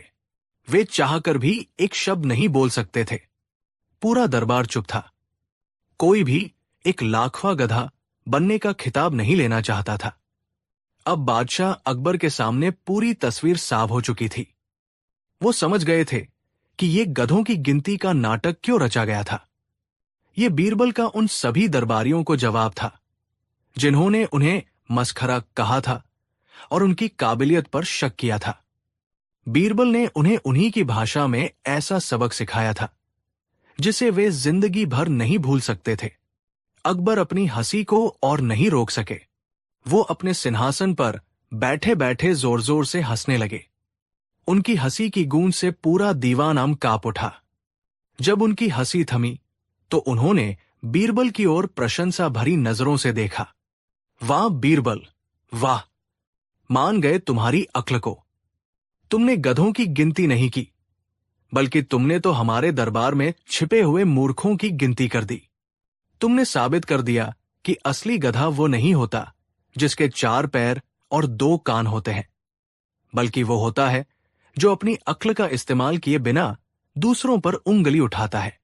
फिर उन्होंने मीर कासिम और अन्य दरबारियों की ओर मुड़कर कहा, 1 महीने तक तुम सब बीरबल का मजाक उड़ाते रहे, जबकि वो सल्तनत का एक बहुत जरूरी काम कर रहा था।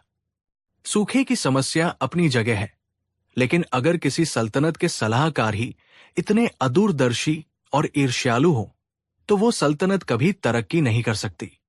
अकबर ने बीरबल से पूछा, लेकिन बीरबल, उन 5000 अशरफियों का क्या? क्या वे सब गधों पर ही खर्च हो गई?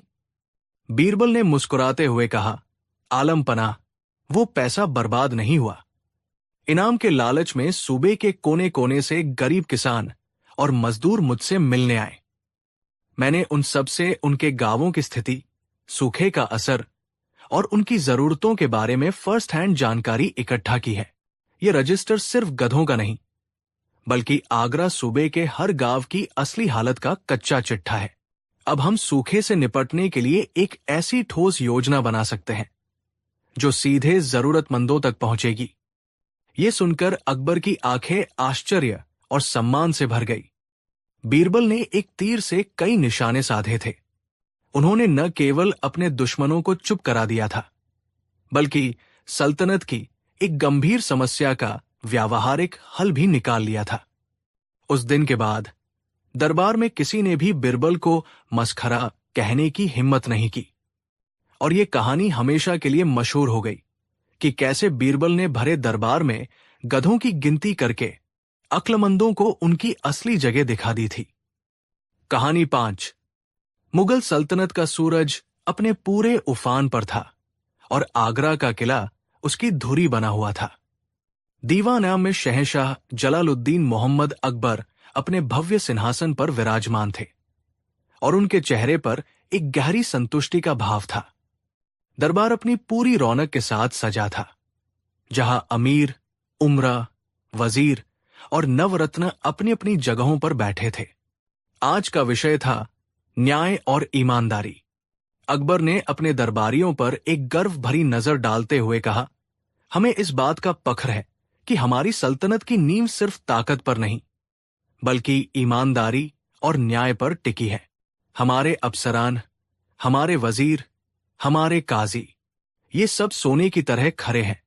ये सल्तनत के वो स्तंभ हैं जिन पर आंख मूंद कर भरोसा किया जा सकता है। उन्होंने विशेष रूप से अपने 4 सबसे भरोसेमंद अधिकारियों की ओर इशारा किया। वजीर आजम हशमत खान, जो अपनी प्रशासनिक सूझबूझ के लिए जाने जाते थे, काजी उल कुजात, मुख्य न्यायाधीश सजलुर रहमान, जिनके न्याय के चर्चे दूर दूर तक थे, सेनापति मान सिन्हा, जिनकी बहादुरी और वफादारी बेमिसाल थी, और खजांची कोषाध्यक्ष दौलत राम, जिनकी निगरानी में सल्तनत का खजाना महफूज था। ये 4 लोग हमारी सल्तनत के 4 मजबूत पहिए हैं। अकबर ने घोषणा की। इनकी ईमानदारी पर शक करना सूरज के वजूद पर शक करने जैसा है। दरबार में वाहवाह की गूंज उठ गई। सभी ने बादशाह की बात का समर्थन किया। बस एक व्यक्ति था जो चुपचाप बैठा था, जिसके चेहरे पर एक हल्की रहस्यमयी मुस्कान थी, बीरबल। अकबर की तेज नजरें बीरबल की इस चुप्पी को भाप गई। क्यों बीरबल, तुम खामोश क्यों हो? क्या तुम्हें हमारी बात पर कोई संदेह है? बीरबल अपनी जगह से उठे, अदब से सिर झुकाया और बोले, आलम पनाह, आपकी बात सिर आंखों पर। आपके ये 4 अधिकारी यकीनन काबिल और वफादार हैं, लेकिन इंसान का चरित्र एक गहरे समंदर की तरह होता है, जिसकी सतह शांत दिख सकती है, पर गहराई में क्या छिपा है ये कोई नहीं जानता। दरबार में कानाफूसी शुरू हो गई। ये बादशाह की राय को सीधी चुनौती थी। बीरबल ने अपनी बात आगे बढ़ाई। जहांपनाह, इंसान की असली परीक्षा तब होती है जब उसके सामने एक बड़ा लालच हो और पकड़े जाने का कोई डर न हो सकता है कि ऊपर से अलग दिखने वाले लोग अंदर से एक जैसे ही हों। जैसा कि कहावत है, सब एक ही घड़े के चटेबटे होते हैं। यह सुनना था कि अकबर का चेहरा तमतमा गया। बीरबल, तुम्हारी ये कहने की हिम्मत कैसे हुई? तुम हमारे सबसे वफादार अधिकारियों की तुलना आम चोरों चक्कों से कर रहे हो। तुम उन सब पर कीचड़ उछाल रहे हो। गुस्ताखी माफ। जहांपनाह, बीरबल ने शांत भाव से कहा, मैं कीचड़ नहीं उछाल रहा, बस इंसान की फितरत की बात कर रहा हूं। सोना भी आग में तपकर ही खरा साबित होता है। तो ठीक है, अकबर ने चुनौती भरे स्वर में कहा, तुम ही इन 4 की ईमानदारी को परख कर दिखाओ।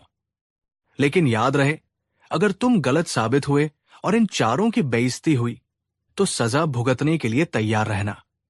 बीरबल ने चुनौती स्वीकार कर ली। मुझे आपकी शर्त मंजूर है जहांपनाह। मुझे बस 1 हफ्ते का समय और आपकी थोड़ी मदद चाहिए होगी। अगले दिन बीरबल एक सुनार के पास गए और उसे एक मिट्टी के आम को हूबहू सोने जैसा बनाने का आदेश दिया। सुनार ने कुछ ही दिनों में मिट्टी के आम पर सोने का इतना बढ़िया पानी चढ़ाया कि वो बिल्कुल असली सोने के आम जैसा दिखने लगा। उसका वजन, उसकी चमक, सब कुछ ऐसा था कि बड़े बड़े जौहरी भी धोखा खा जाए। बीरबल उस सोने के आम को लेकर दरबार में हाजिर हुए। आलम पनाह, उन्होंने आम को अकबर के सामने पेश करते हुए कहा, यह कोई मामूली आम नहीं है। ये मुझे कंधार से आए एक फकीर ने दिया है। उसका कहना है कि ये एक जादुई आम है। इसे अगर 1 महीने तक सल्तनत के सबसे ईमानदार लोगों के हाथों में सुरक्षित रखा जाए तो ये सल्तनत में खुशहाली और बरकत लाएगा। लेकिन शर्त यह है कि इसे एक एक करके 4 सबसे ईमानदार अधिकारियों के पास एक एक हफ्ते के लिए रखा जाए। अकबर को यह योजना दिलचस्प लगी। उन्होंने पूछा, तो तुम इसे उन्हीं 4 लोगों के पास रखवाना चाहते हो जिनकी ईमानदारी पर तुमने शक किया था? जी जहां पनाह, बीरबल ने कहा। सबसे पहले इसे वजीर आज़म हशमत खान साहब के पास रखा जाएगा। वजीर हशमत खान को बुलाया गया। अकबर ने उन्हें उस कीमती आम की हिफाजत की जिम्मेदारी सौंपी। हशमत खान ने बड़ी शान से आम लिया और उसे अपनी सबसे मजबूत तिजोरी में रखने का वादा किया। जैसे ही हशमत खान दरबार से जाने लगे, बीरबल चुपके से उनके पीछे गए और एक गलियारे में उन्हें रोक लिया। वजीर साहब, एक बहुत जरूरी और गोपनीय बात कहनी है, बीरबल ने फुसफुसाते हुए कहा। कहो बीरबल, क्या बात है? बीरबल ने चारों ओर देखकर कहा। यह बात बादशाह सलामत तक नहीं पहुंचनी चाहिए, वरना उनकी बहुत किरकिरी होगी। असल में बादशाह को उस फकीर ने धोखा दिया है। यह आम असली सोने का नहीं है, ये तो बस सोने का पानी चढ़ा मिट्टी का एक ढेला है। असली जादुई आम मैंने अपनी हिफाजत में रख लिया है ताकि सल्तनत की बरकत पर कोई आंच ना आए। बादशाह की इज्जत रखने के लिए मैंने ये नकली आम दरबार में पेश किया। आप बस एक हफ्ते तक इस मिट्टी के ढेले को संभाल कर रखें और ये राज किसी को न बताएं। हशमत खान ये सुनकर चौंक गए, लेकिन फिर उनके चेहरे पर एक धूर्त मुस्कान आ गई। उन्होंने बीरबल को यकीन दिलाया कि ये राज उनके सीने में दफन रहेगा। जैसे ही बीरबल गए, हशमत खान के दिमाग में लालच का कीड़ा कुलबुलाने लगा। उन्होंने सोचा, बीरबल को लगता है कि मैं बेवकूफ हूं। वो असली आम खुद हड़पना चाहता है और मुझे ये मिट्टी का खिलौना थमा गया, लेकिन मैं उससे भी 2 कदम आगे हूं। बादशाह और पूरा दरबार यही जानता है कि ये असली सोने का आम है। क्यों न मैं इस मिट्टी के ढेले को एक असली आम से बदल दूं और इस सोने के आम को अपने पास रख लूं। जब बीरबल हफ्ते भर बाद लेने आएगा तो मैं उसे असली आम थमा दूंगा। वो क्या जानेगा कि अंदर क्या है, और अगर ये वाकई मिट्टी का निकला तो भी मेरा क्या नुकसान। यही सोचकर हशमत खान ने उस सोने के आम को अपनी निजी तिजोरी में छिपा दिया और उसकी जगह बाजार से खरीदा हुआ एक पका हुआ आम उस संदूक में रख दिया जिसमें उसे आम मिला था। एक हफ्ते बाद बीरबल वजीर साहब के पास पहुंचे। वजीर ने बड़ी ईमानदारी का ढोंग करते हुए उन्हें वो संदूक लौटा दिया। बीरबल ने संदूक खोला तक नहीं और उसे लेकर सीधे काजी फजलुर रहमान के पास चले गए। बीरबल ने काजी साहब को भी वही कहानी सुनाई जो उन्होंने वजीर को सुनाई थी। काजी साहब, ये आम बादशाह की अमानत है, आपको एक हफ्ते तक इसकी हिफाजत करनी है। और फिर अकेले में बीरबल ने उन्हें भी वही राज बताया। ये आम नकली है, मिट्टी का है, असली आम मेरे पास है। बादशाह की इज्जत का सवाल है, इसलिए ये बात बाहर नहीं जानी चाहिए। काजी साहब, जो दिन भर न्याय और धर्म की बातें करते थे, उनके मन में भी वही लालच जागा जो वजीर के मन में जागा था। उन्होंने सोचा, अल्लाह ने ये नेमत मेरे लिए भेजी है। बीरबल खुद असली आम दबाकर बैठा है और मुझसे ईमानदारी की उम्मीद कर रहा है। बादशाह को तो पता ही नहीं कि ये नकली है। मैं भी इसे एक असली आम से बदल देता हूं। सोने का आम मेरे बुढ़ापे में काम आएगा। काजी साहब ने भी वही किया। उन्होंने सोने के आम को अपने घर में जमीन के नीचे गाड़ दिया और उसकी जगह एक साधारण आम संदूक में रख दिया। एक हफ्ते बाद बीरबल काजी साहब से संदूक लेकर सेनापति मान सिन्हा के पास पहुंचे। सेनापति, जो अपनी बहादुरी और देश प्रेम की कस्में खाते थे, उन्हें भी बीरबल ने वही कहानी और वही राज बताया। सेनापति के मन में विचार आया, मैंने अपनी पूरी जिंदगी सल्तनत के लिए तलवार की नोक पर गुजारी है। मेरी बहादुरी का क्या ये सिला भी नहीं कि मैं एक सोने का आम अपने पास रख सकूं? बीरबल और वजीर जैसे लोग कलम चलाकर मलाई खाते हैं और हम जान हथेली पर रखकर भी खाली हाथ रहते हैं। ये मौका मैं नहीं छोड़ूंगा। सेनापति ने भी आम बदल दिया। अब आखिरी बारी थी खजांची दौलतराम की। बीरबल संदूक लेकर उनके पास पहुंचे। दौलतराम, जो सल्तनत के खजाने के रक्षक थे, जिनका काम ही सोने चांदी की रक्षा करना था, उन्हें भी बीरबल ने वही सब कुछ बताया। दौलतराम ने मन ही मन हिसाब लगाया। ये सोने का आम खजाने में जमा नहीं होगा, ये तो सीधे बादशाह के पास जाएगा और फिर न जाने कहां गायब हो जाएगा। सल्तनत के खजाने में रोज लाखों अशर्फियां आती जाती है, एक आम से क्या फर्क पड़ेगा? ये तो मेरे सालों की ईमानदारी का इनाम है। खजांची ने भी सोने के आम को अपने गुप्त खजाने में शामिल कर लिया और उसकी जगह एक साधारण आम रख दिया। एक महीना पूरा हो गया। अकबर ने एक भव्य समारोह का आयोजन किया। वो जादुई आम को देखने और उसकी पूजा करने के लिए पूरा दरबार उत्सुक था। वजीर, काजी, सेनापति और खजांची पहली पंक्ति में बैठे थे। उनके चेहरों पर अपनी ईमानदारी और कर्तव्यनिष्ठा का गर्व साफ झलक रहा था। बीरबल वो संदूक लेकर दरबार में हाजिर हुए। जहांपनाह, बीरबल ने कहा, आपके 4 सबसे ईमानदार अधिकारियों ने इस जादुई आम की 1 महीने तक पूरी निष्ठा से की है। अब ये सल्तनत में बरकत लाने के लिए तैयार है। अकबर बहुत प्रसन्न हुए। उन्होंने कहा, खोलो संदूक, हम भी उस जादुई आम के दर्शन करें। बीरबल ने संदूक खोला। जैसे ही संदूक खुला, पूरे दरबार में एक खामोशी छा गई। अकबर की आंखें गुस्से से लाल हो गई। संदूक के अंदर सोने के किसी जादुई आम की जगह एक साधारण सा अधगला, बदबूदार आम पड़ा था। ये क्या मजाक है, बीरबल? अकबर सिंहासन से खड़े होकर गरजे, कहाँ है सोने का आम? ये सड़ा हुआ आम कहां से आया? वजीर हशमत खान तुरंत खड़े हुए। आलमपना, ये जरूर कोई साजिश है। मैंने तो सोने का आम काजी साहब को सौंपा था। काजी साहब बोले, हुजूर, मैंने भी सोने का आम ही सेनापति जी को दिया था। सेनापति और खजांची ने भी यही दुहाई दी। चारों एक दूसरे पर इल्जाम लगाने लगे। वे सब हैरान होने का नाटक कर रहे थे, लेकिन उनके चेहरों का रंग उड़ चुका था। बीरबल मुस्कुराए, शांत हो जाइए हजरात, आम चोरी नहीं हुआ है और नहीं ये सड़ा है। ये तो बस अपने असली रूप में वापस आ गया है। क्या मतलब है तुम्हारा? अकबर ने पूछा। बीरबल ने जवाब दिया, जहांपनाह, मैंने इन चारों महानुभावों को जो आम सौंपा था, वो वाकई मिट्टी का ही बना था, जिस पर सिर्फ सोने का पानी चढ़ा था। ये सुनकर चारों के पैरों तले जमीन खिसक गई। बीरबल ने अपनी बात जारी रखी, मैंने इन चारों को अकेले में ये राज बता दिया था कि ये आम नकली है और असली आम मेरे पास है। मैंने उनसे ये राज बादशाह की इज्जत के लिए छिपाकर रखने को कहा था। अब बीरबल ने उन चारों की तरफ घूमकर एक ऐसा सवाल पूछा जिसने उनकी पोल खोलकर रख दी।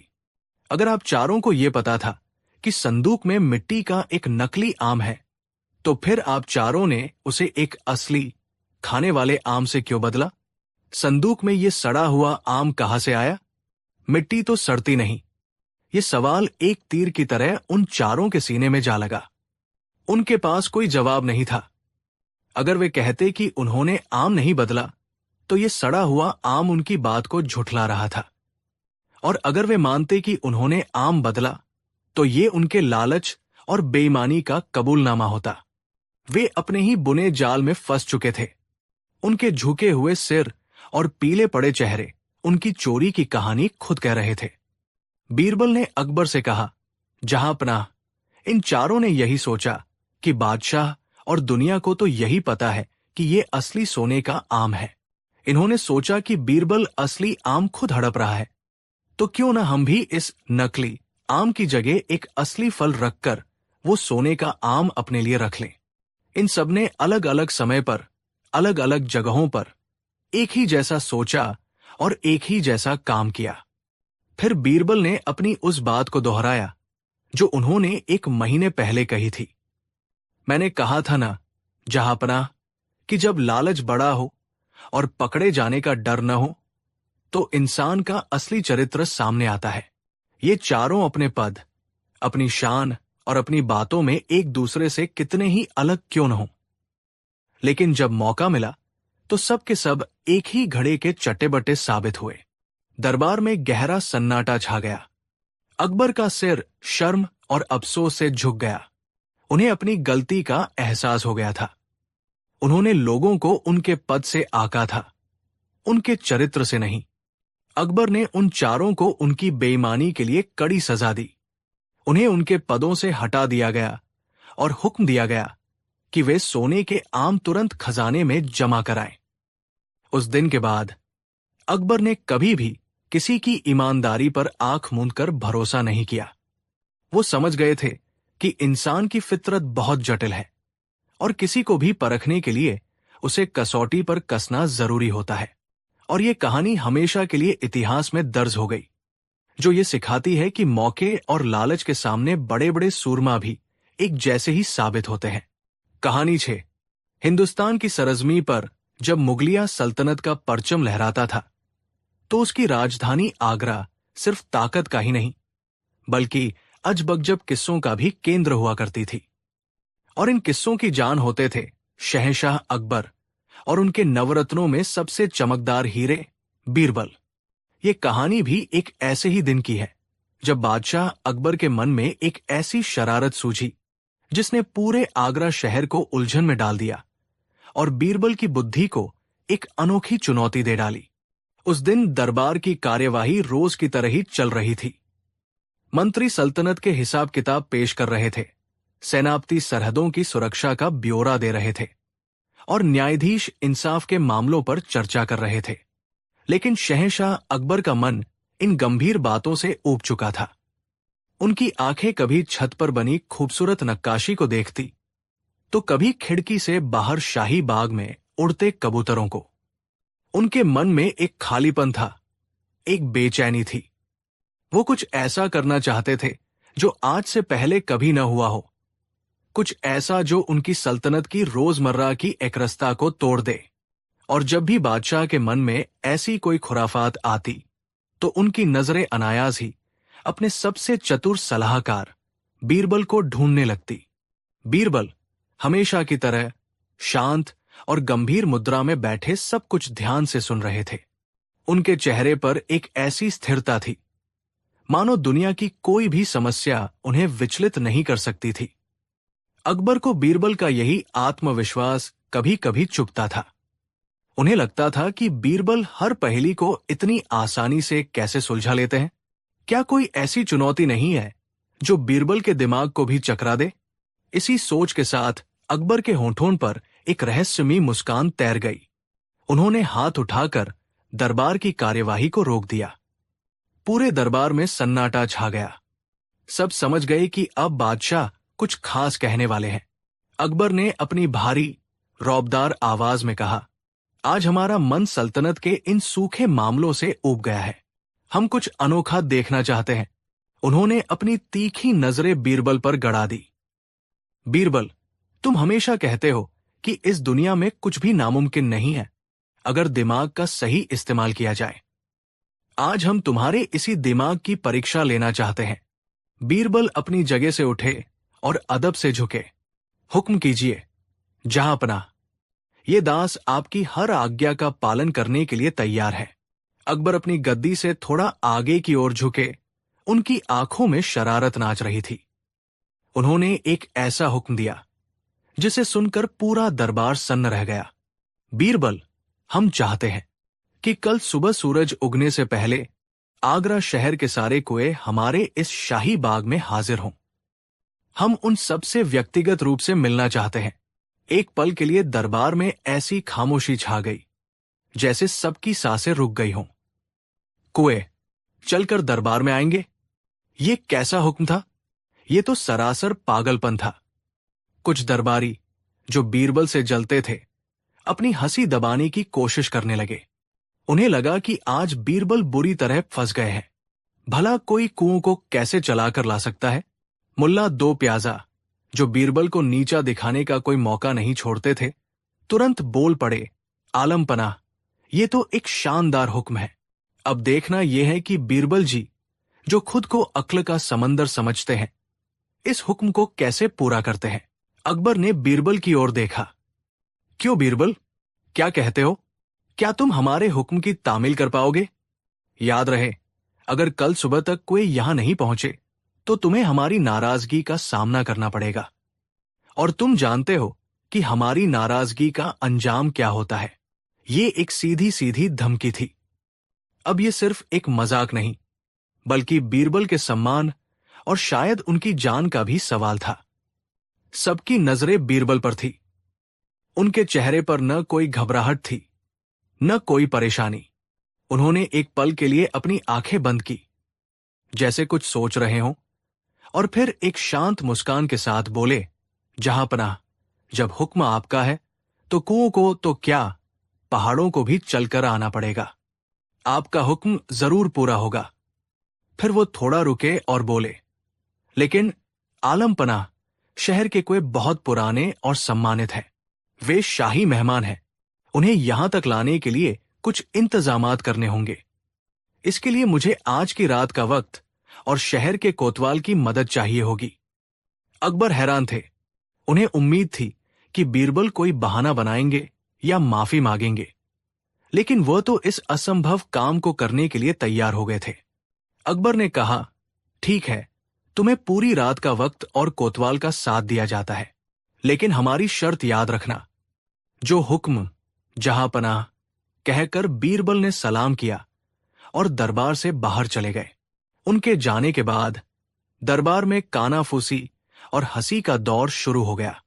हर कोई यही कह रहा था कि बीरबल का अंत अब निकट है। जैसे ही ये खबर महल से बाहर निकली, पूरे आगरा में हड़कंप मच गया। ये बात आग की तरह फैली कि बादशाह ने शहर के सारे कुओं को दरबार में बुलाया है। लोग डर गए। आम जनता, जो इन बातों की गहराई को नहीं समझती थी, सचमुच ये मानने लगी कि अब उनके कुएं उन्हें छोड़कर चले जाएंगे। एक औरत अपनी पड़ोसन से कह रही थी, अरे बहन, सुना तुमने? अब हमारा कुआं हमें छोड़कर बादशाह के बाग में रहने चला जाएगा। हम पानी कहां से पिएंगे? एक बुजुर्ग ने चिंतित होकर कहा, यह कैसा अनर्थ है। हमारे पुरखों ने इन कुओं को बनवाया था। ये सिर्फ पानी का जरिया नहीं, हमारी विरासत है। इन्हें कोई कैसे ले जा सकता है? शहर में हर तरफ डर और बेचैनी का माहौल था। लोग बीरबल को कोस रहे थे। ये सब उस बीरबल का कियाधरा है। बादशाह को खुश करने के लिए वो कुछ भी कर सकता है। उसे हमारी परेशानियों की कोई फिक्र नहीं। उधर बीरबल इन सब बातों से बेखबर अपने काम में लगे थे। उन्होंने शहर के कोतवाल को बुलाया और उसे एक अजीब सा निर्देश दिया। उन्होंने कहा, कोतवाल साहब, आप अपने सिपाहियों के साथ शहर की हर गली, हर मोहल्ले में जाएं और ढिंढोरा पिटवाकर ये ऐलान करें। बीरबल ने कोतवाल के कान में कुछ कहा। कोतवाल की आंखें आश्चर्य से फैल गई। उसे समझ नहीं आ रहा था कि बीरबल ये क्या करवाना चाहते हैं, पर शाही हुक्म था तो मानना ही था। थोड़ी ही देर में आगरा की गलियों में ढोल की आवाज गूंजने लगी। शाही सिपाही जोर जोर से ऐलान कर रहे थे, सुनो, सुनो, सुनो। शहंशाह अकबर के हुक्म से कल सुबह शाही बाग में एक भव्य दावत का आयोजन किया गया है। इस दावत में शहर के सभी कुओं को मेहमान के तौर पर बुलाया गया है। लेकिन एक बड़ी समस्या है। हमारे शहर के कुएं बहुत शर्मीले और सीधे साधे हैं। वे अकेले शाही बाग तक आने में डर रहे हैं। ये ऐलान सुनकर लोग और भी हैरान हो गए। ये क्या नया नाटक है? सिपाही आगे ऐलान कर रहे थे। इसलिए शहर के कुओं ने शाही बाग के बड़े कुएं से एक दरख्वास्त की है। उन्होंने कहा है कि चूंकि शाही कुआं मेजबान है, तो परंपरा के अनुसार उसे ही शहर के सारे कुओं को सम्मान के साथ लेने के लिए आना चाहिए। अगर शाही कुआं खुद चलकर उन्हें लेने आएगा, तो वे खुशी खुशी दावत में शामिल होंगे। ये ऐलान सुनते ही लोगों की चिंता थोड़ी कम हुई। अब बात शहर के कुओं पर नहीं, बल्कि शाही बाग के कुएं पर आ गई थी। लोगों में अब डर की जगह उत्सुकता ने ले ली थी। वे सोचने लगे कि क्या अब शाही कुआं चलकर शहर में आएगा? ये तो और भी बड़ी असंभव बात थी। पूरी रात यही चर्चा चलती रही। बीरबल ने बड़ी चतुराई से पूरे शहर का ध्यान अपनी समस्या से हटाकर एक नई और भी बड़ी असंभव बात पर केंद्रित कर दिया था। अगली सुबह सूरज की पहली किरण के साथ ही बादशाह अकबर अपने सभी मंत्रियों और दरबारियों के साथ शाही बाग में पहुंच गए। उनकी नजरें बेचैनी से बाग के दरवाजे पर टिकी थी। उन्हें उम्मीद थी कि बीरबल खाली हाथ, झुका हुआ सिर लेकर आएंगे और अपनी हार मान लेंगे। मुल्ला दो प्याजा और बाकी विरोधी तो लगभग जश्न मनाने के मूड में थे। बाग में एक भी कुआं नहीं था। सिर्फ बाग का अपना पुराना शाही कुआं अपनी जगह पर शांत खड़ा था। तभी बीरबल ने बाग में प्रवेश किया, लेकिन उनके चेहरे पर हार या शर्मिंदगी का कोई भाव नहीं था, बल्कि वो थोड़े गुस्से और परेशानी में लग रहे थे। ये देखकर अकबर को बड़ा आश्चर्य हुआ। अकबर ने कड़क आवाज में पूछा, बीरबल, सुबह हो चुकी है, हमारे मेहमान कहाँ हैं? हमें तो एक भी कुआं नजर नहीं आ रहा। लगता है तुम हमारा हुक्म पूरा नहीं कर पाए। बीरबल ने आगे बढ़कर झुककर सलाम किया और फिर एक शिकायत भरे लहजे में बोले, जहांपनाह, मैं क्या बताऊं? मैंने तो आपकी आज्ञा का पालन करने में कोई कसर नहीं छोड़ी। मैं पूरी रात नहीं सोया। मैंने शहर के हर एक कुएं से जाकर बात की। बात की? अकबर ने हैरानी से पूछा। जी, जहांपनाह, बीरबल ने बड़ी गंभीरता से कहा, मैंने उन्हें आपका निमंत्रण दिया। वे सब सुनकर बहुत खुश हुए। उन्होंने कहा कि ये तो उनके लिए बड़े सम्मान की बात है कि शहंशाहिंद ने उन्हें याद किया। वे सब तैयार भी हो गए थे। मैंने देखा कि कुछ कुएं तो अपनी रस्सियों को साफ कर रहे थे, तो कुछ अपनी बाल्टियों को चमका रहे थे। वे सब यहां आने के लिए बहुत उत्साहित थे। दरबार में बैठे लोग एक दूसरे का मुंह देखने लगे। ये बीरबल कैसी काल्पनिक कहानी सुना रहे हैं। बीरबल ने अपनी बात जारी रखी। सब कुछ ठीक था, जहांपनाह। सारे कुएं अपनी अपनी जगह से निकलने ही वाले थे कि अचानक वे सब रुक गए। उन्होंने एक ऐसी बात कह दी जिसका मेरे पास कोई जवाब नहीं था। ऐसी क्या बात कह दी उन्होंने? अकबर ने अपनी उत्सुकता को काबू में रखते हुए पूछा। बीरबल ने बड़े मासूमियत से कहा, आलमपनाह, शहर के सारे कुओं ने मिलकर कहा, हम मेहमान हैं और शाही बाग का कुआं मेजबान है। हमारे यहां की सदियों पुरानी परंपरा है कि मेहमान चलकर मेजबान के पास नहीं जाता, बल्कि मेजबान खुद आगे बढ़कर मेहमान का स्वागत करता है और उसे आदर के साथ अपने घर लेकर आता है। बीरबल ने अकबर की आंखों में देखते हुए कहा, वे सब कह रहे थे कि अगर शाही कुआं इतना घमंडी है कि वो अपने मेहमानों को लेने के लिए अपनी जगह से हिल भी नहीं सकता, तो हम भी ऐसी दावत में नहीं जाएंगे जहां मेहमान का सम्मान न हो। वे सब अपनी जगह पर अड़े हुए हैं और इंतजार कर रहे हैं। ये कहकर बीरबल चुप हो गए। अब पूरा मामला पलट चुका था। बीरबल ने गेंद बड़ी सफाई से अकबर के पाले में डाल दी थी। बीरबल ने हाथ जोड़कर कहा, तो जहांपनाह, अब आप ही हुक्म दीजिए। शहर के सारे कुएं तैयार बैठे हैं। बस आप अपने इस शाही कुएं को एक आदेश दे दीजिए कि वो जाकर उन सबको यहां लेकर आए। जैसे ही आपका कुआं उन्हें लेने जाएगा, वे सब एक पल की भी देरी नहीं करेंगे। ये सुनते ही पूरे दरबार में सन्नाटा छा गया। बीरबल के विरोधी, जो हंसने के लिए तैयार बैठे थे, उनके मुंह खुले के खुले रह गए। बीरबल ने बादशाह के ही तर्क को उन्हीं के खिलाफ इस्तेमाल कर दिया था। अब अकबर बुरी तरह फंस चुके थे। उन्होंने कुओं को बुलाने का एक बेतुका आदेश दिया था और बीरबल ने उसी बेतुकेपन में एक तर्क ढूंढ निकाला था जो अकाट्य था। अकबर ये तो कह नहीं सकते थे कि कुएं चल नहीं सकते, क्योंकि अगर वो ऐसा कहते तो उनका अपना ही आदेश मूर्खतापूर्ण साबित हो जाता, और वो ये भी आदेश नहीं दे सकते थे कि शाही कुआं जाकर उन्हें लेकर आओ, क्योंकि ये भी उतना ही असंभव था। अकबर कुछ देर तक बीरबल को घूरते रहे और फिर अचानक जोर जोर से हंस पड़े। उनकी हंसी की गूंज पूरे बाग में फैल गई। वो अपनी हार में भी एक ऐसी जीत का अनुभव कर रहे थे जो उन्हें सिर्फ बीरबल की संगति में ही मिलती थी। उन्होंने हंसते हुए कहा, मान गए बीरबल, मान गए। तुम्हारी बुद्धि का कोई मुकाबला नहीं। तुमने न सिर्फ अपनी जान बचाई, बल्कि मेरे एक अजीबोगरीब आदेश का ऐसा चतुर पालन किया कि बात भी रह गई और हम निरुत्तर भी हो गए। उन्होंने पूरे दरबार की ओर मुड़कर कहा, आज सबने देखा, एक बेतुके सवाल का जवाब हमेशा एक बेतुका तर्क ही होता है। बीरबल ने हमें सिखाया कि समस्याओं को हमेशा सीधे तरीके से नहीं, बल्कि दिमाग लगाकर भी हल किया जा सकता है। वह चाहते तो हार मान सकते थे, लेकिन उन्होंने समस्या के भीतर ही उसका समाधान ढूंढ निकाला। अकबर ने बीरबल को पास बुलाकर उनके कंधे पर हाथ रखा और कहा, तुम सच में इस सल्तनत के सबसे कीमती नगीने हो। और इस तरह बीरबल ने एक बार फिर अपनी चतुराई से एक असंभव को संभव कर दिखाया और यह साबित कर दिया कि दुनिया की कोई भी मुश्किल तब तक बड़ी है जब तक आप उसे देखने का नजरिया नहीं बदलते।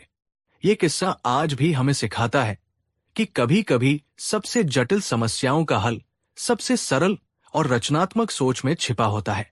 कहानी 7। मुगलिया सल्तनत का सूरज रोज की तरह ही आगरा के किले पर अपनी सुनहरी किरणें बिखेर रहा था, लेकिन आज दीवान खास की हवाओं में एक अनजाना सा भारीपन था। बादशाह अकबर अपने सिंहासन पर विराजमान तो थे, पर उनके माथे पर चिंता की लकीरें गहरी थी। उनके नवरत्न और अन्य दरबारी अपनी अपनी जगहों पर बैठे थे, लेकिन सबकी निगाहें एक दूसरे से सवाल कर रही थी। वजह थी पिछले कुछ दिनों से दरबार में चल रही कानाफूसी और बीरबल के खिलाफ बढ़ता हुआ षड्यंत्र का जाल। बीरबल की बुद्धिमानी, हाजिर जवाबी और बादशाह अकबर से उनकी निकटता कई दरबारियों की आंखों में कांटे की तरह चुभती थी। इनमें सबसे आगे थे शाही खजांची मीर कासिम और बीरबल के पुराने प्रतिद्वंद्वी मुल्ला दो प्याजा। मीर कासिम एक लालची और धूर्त इंसान था, जिसे लगता था कि बीरबल की वजह से सल्तनत के मामलों में उसकी पूछ कम हो गई है। मुल्ला दो प्याजा तो हमेशा से ही बीरबल को नीचा दिखाने का कोई मौका नहीं छोड़ते थे। इन दोनों ने मिलकर एक ऐसा चक्रव्यूह रचा था जिससे बीरबल का निकलना लगभग नामुमकिन था। उन्होंने अपने इस घिनौने खेल के लिए चुना शाही खजाने की सबसे कीमती चीज नूर मुगल हीरा। ये हीरा कोहिनूर जितना ही बेशकीमती माना जाता था और उसे 7 तालों वाली एक विशेष तिजोरी में रखा जाता था, जिसकी चाबियों का एक गुच्छा सिर्फ बादशाह के पास और दूसरा खजांची मीर कासिम के पास रहता था। एक रात मीर कासिम ने मुल्ला दो प्याजा के साथ मिलकर एक गहरी साजिश रची। उसने अपनी चाबियों का इस्तेमाल कर तिजोरी खोली और नूर मुगल हीरे को निकाल लिया।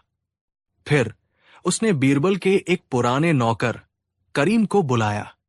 करीम को कुछ समय पहले बीरबल ने छोटी मोटी चोरी के इल्जाम में काम से निकाल दिया था और वह उनसे बदला लेने के लिए मौके की तलाश में था। मीर कासिम ने उसे सोने की मोहरों का लालच दिया और जान की सलामती का वादा किया। योजना के अनुसार करीम को बस इतना करना था कि वो मीर कासिम द्वारा दी गई एक छोटी सी मखमली थैली को चुपके से बीरबल के शयन कक्ष में उनकी पलंग के नीचे छिपा दे। उस थैली में हीरे जैसी चमक वाले कांच के कुछ टुकड़े रखे गए थे, ताकि पहली नजर में वो हीरे के अवशेष लगे। अगली सुबह जैसे ही दरबार लगा, मीर कासिम दौड़ता हुआ आया और जमीन पर गिरकर छाती पीटने लगा। गजब हो गया जहांपना, लुट गए। सल्तनत की इज्जत नीलाम हो गई। अकबर अपनी जगह से उठ खड़े हुए। क्या हुआ मीर कासिम? साफ साफ बताओ।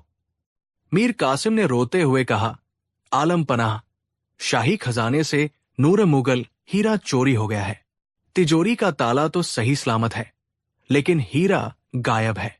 ये जरूर किसी ऐसे का काम है जिसे तिजोरी के बारे में गहरी जानकारी हो। ये सुनते ही पूरे दरबार में सन्नाटा छा गया। इतना बड़ा और सुरक्षित हीरा कैसे चोरी हो सकता है? अकबर का चेहरा गुस्से से लाल हो गया। ये नामुमकिन है, इसकी जांच की जाए। चप्पे चप्पे की तलाशी लो, चोर को जमीन से खोद कर निकालो। मीर कासिम ने बड़ी चालाकी से कहा, हुजूर, मुझे एक व्यक्ति पर शक है। कौन है वो? अकबर गरजे। मीर कासिम ने धीरे से बीरबल की ओर देखा और कहा, बीरबल, कल रात वो देर तक शाही महल में ही थे और खजाने के आसपास भी देखे गए थे। उन्हें पैसों की भी सख्त जरूरत है। सुना है उन्होंने हाल ही में एक गांव को बड़ी रकम दान की है। ये सुनते ही बीरबल चौंक गए, लेकिन वो शांत रहे। अकबर ने अविश्वास से मीर कासिम को देखा। तुम्हारी हिम्मत कैसे हुई बीरबल पर इल्जाम लगाने की? तुम्हारे पास कोई सबूत है? तभी मुल्ला दो प्याजा ने आग में घी डाला। जहां पनाह, शक तो हमें भी है। बीरबल अपनी चतुराई से कुछ भी कर सकते हैं। मीर कासिम ने तुरंत अपना अगला पासा फेंका। हुजूर, मेरे पास एक गवाह है। उसने करीम को पेश किया। करीम ने कांपते हुए झूठी गवाही दी। मैंने कल रात बीरबल साहब को खजाने से निकलकर अपने घर की ओर जाते देखा था। उनके हाथ में एक छोटी सी थैली थी जिसमें से अजीब सी रोशनी निकल रही थी। अब अकबर भी सोच में पड़ गए। उन्होंने भारी मन से आदेश दिया, बीरबल के घर की तलाशी ली जाए। शाही सिपाही बीरबल के घर पहुंचे। तलाशी के दौरान एक सिपाही ने, जो पहले से ही मीर कासिम से मिला हुआ था, सीधे बीरबल के पलंग के नीचे हाथ डाला और वो मखमली थैली निकाल ली। थैली खोलते ही उसमें से कांच के टुकड़े चमकने लगे। अब तो जैसे बीरबल के खिलाफ सारे सबूत मिल गए थे। एक गवाह, चोरी का सामान और खजाने के पास उनकी मौजूदगी। दरबार में हर कोई बीरबल को दोषी नजरों से देखने लगा। उनके दोस्त भी नजरें चुराने लगे। अकबर का दिल टूट गया। उन्हें अपनी आंखों और कानों पर विश्वास नहीं हो रहा था। क्या उनका सबसे वफादार दोस्त, उनका सबसे बुद्धिमान सलाहकार एक चोर हो सकता है? लेकिन सबूत चीख चीख कर यही कह रहे थे। बीरबल, अकबर की आवाज में दर्द और गुस्सा मिला हुआ था, हमें तुमसे ये उम्मीद नहीं थी। इन सबूतों के खिलाफ तुम क्या कहना चाहोगे? बीरबल ने शांति से कहा, जहां पनाह, मैं सिर्फ इतना कहूंगा कि मैं निर्दोष हूं। ये मेरे खिलाफ एक गहरी साजिश है। साजिश? मीर कासिम चिल्लाया। सारे सबूत तुम्हारे खिलाफ है और तुम इसे साजिश कह रहे हो? चोर हमेशा खुद को बेगुनाही बताता है। अकबर ने भारी मन से फैसला सुनाया। सबूतों को मद्देनजर रखते हुए बीरबल को दोषी पाया जाता है। उन्हें कालकोरी में डाल दिया जाए। 3 दिन बाद उन्हें मौत की सजा दी जाएगी। यह फैसला सुनते ही दरबार में एक खौफनाक खामोशी छा गई। बीरबल के चेहरे पर कोई शिकन नहीं थी। उन्होंने बस एक बार बादशाह की आंखों में देखा और फिर चुपचाप सिपाहियों के साथ चल दिए। काल कोठरी की ठंडी, सीलन भरी दीवारों के बीच बीरबल बैठे थे। बाहर उनके परिवार में मातम पसरा था और शहर में लोग तरह तरह की बातें कर रहे थे। कुछ को अब भी यकीन था कि बीरबल निर्दोष है, लेकिन ज्यादातर लोग सबूतों पर विश्वास कर रहे थे। अकबर अपने कक्ष में बेचैन घूम रहे थे। उनका दिल मानने को तैयार नहीं था कि बीरबल चोर है, लेकिन उनका दिमाग कहता था कि सबूतों को झुठलाया नहीं जा सकता। 2 दिन बीत गए। बीरबल ने न कुछ खाया न पिया। वो बस गहरी सोच में डूबे थे। वो जानते थे कि असली चोर कौन है, लेकिन उनके पास कोई सबूत नहीं था। उन्हें अपनी बुद्धि के बल पर ही इस चक्रव्यूह को तोड़ना था। तीसरे दिन की सुबह, जब जल्लाद अपनी तलवार पर धार रख रहा था, बीरबल ने पहरेदार से बादशाह से मिलने की आखिरी इच्छा जताई। अकबर ने तुरंत उन्हें अपने सामने पेश करने का हुक्म दिया। जंजीरों में जकड़े बीरबल जब दरबार में पहुंचे तो उनकी आंखों में मौत का खौफ नहीं, बल्कि एक अजीब सी चमक थी। कहो बीरबल, तुम्हारी आखिरी इच्छा क्या है? अकबर ने उदासी से पूछा। बीरबल ने कहा, जहां पनाह, मैं मरने से पहले अपनी बेगुनाही साबित करना चाहता हूं। मुझे बस एक मौका चाहिए। मैं आपसे एक ऐसी चीज मांगूंगा जिसे सुनकर शायद आपको हंसी आए, लेकिन मेरी जान बचाने का यही एकमात्र तरीका है। मांगो, अकबर ने कहा। बीरबल ने कहा, मुझे शहर के चौराहे पर एक बड़ा सा बर्तन चाहिए। जिसमें पानी भरकर उसे काले कपड़े से ढक दिया जाए और उस बर्तन के पास मीर कासिम, मुल्ला दो प्याजा, गवाह करीम और मुझे खड़ा किया जाए। बस मेरी यही इच्छा है। ये एक बहुत ही अजीब मांग थी, लेकिन अकबर एक डूबते हुए इंसान की तरह थे जो तिनके का सहारा भी लेना चाहता था। उन्होंने बीरबल की ये इच्छा पूरी करने का आदेश दिया। शहर के मुख्य चौराहे पर हजारों लोगों की भीड़ जमा थी। बीच में एक विशालकाय पीतल का बर्तन रखा था जो पानी से लबालब भरा था और उसे एक मोटे काले कपड़े से ढका गया था। माहौल में एक रहस्यमयी तनाव था। अकबर अपने सिंहासन पर बैठे थे। बीरबल, मीर कासिम, मुल्ला दो प्याजा और करीम को उस बर्तन के पास खड़ा कर दिया गया। बीरबल ने भीड़ को संबोधित करते हुए ऊंची आवाज में कहा, आज दूध का दूध और पानी का पानी हो जाएगा। ये कोई मामूली बर्तन नहीं है, ये इंसाफ का कलश है। इसके अंदर दैवीय शक्ति है। जो भी चोर होगा, जैसे ही वो इस बर्तन के अंदर हाथ डालेगा, ये कलश उसका हाथ पकड़ लेगा और तब तक नहीं छोड़ेगा जब तक वो अपना गुनाह कबूल न कर ले। ये सुनकर मीर कासिम, मुल्ला और करीम के चेहरे पर हवाइयां उड़ने लगी। उन्हें दैवीय शक्तियों पर तो विश्वास नहीं था, लेकिन बीरबल की बातों ने उनके मन में एक अनजाना सा खौफ पैदा कर दिया था। बीरबल ने आगे कहा, हम चारों एक एक करके इस काले कपड़े के अंदर हाथ डालेंगे और बर्तन के पानी को छूकर बाहर निकालेंगे। चूंकि मैं निर्दोष हूं, इसलिए मैं शुरुआत करता हूं। बीरबल ने आगे बढ़कर कपड़े के अंदर अपना हाथ डाला, कुछ पल रखा और फिर बाहर निकाल लिया। बर्तन ने उनका हाथ नहीं पकड़ा। अब मुल्ला दो प्याजा की बारी थी। उनका दिल जोर जोर से धड़क रहा था, लेकिन अपनी इज्जत बचाने के लिए वो आगे बढ़े। उन्होंने डरते डरते अपना हाथ अंदर डाला और तुरंत बाहर खींच लिया। बर्तन ने उनका भी हाथ नहीं पकड़ा। उन्होंने राहत की सांस ली। इसके बाद गवाह करीम की बारी आई। वो पसीने से तरबतर था। कांपते हुए उसने अपना हाथ कपड़े के अंदर डाला और बिजली की तेजी से बाहर निकाल लिया। उसका हाथ भी आजाद था।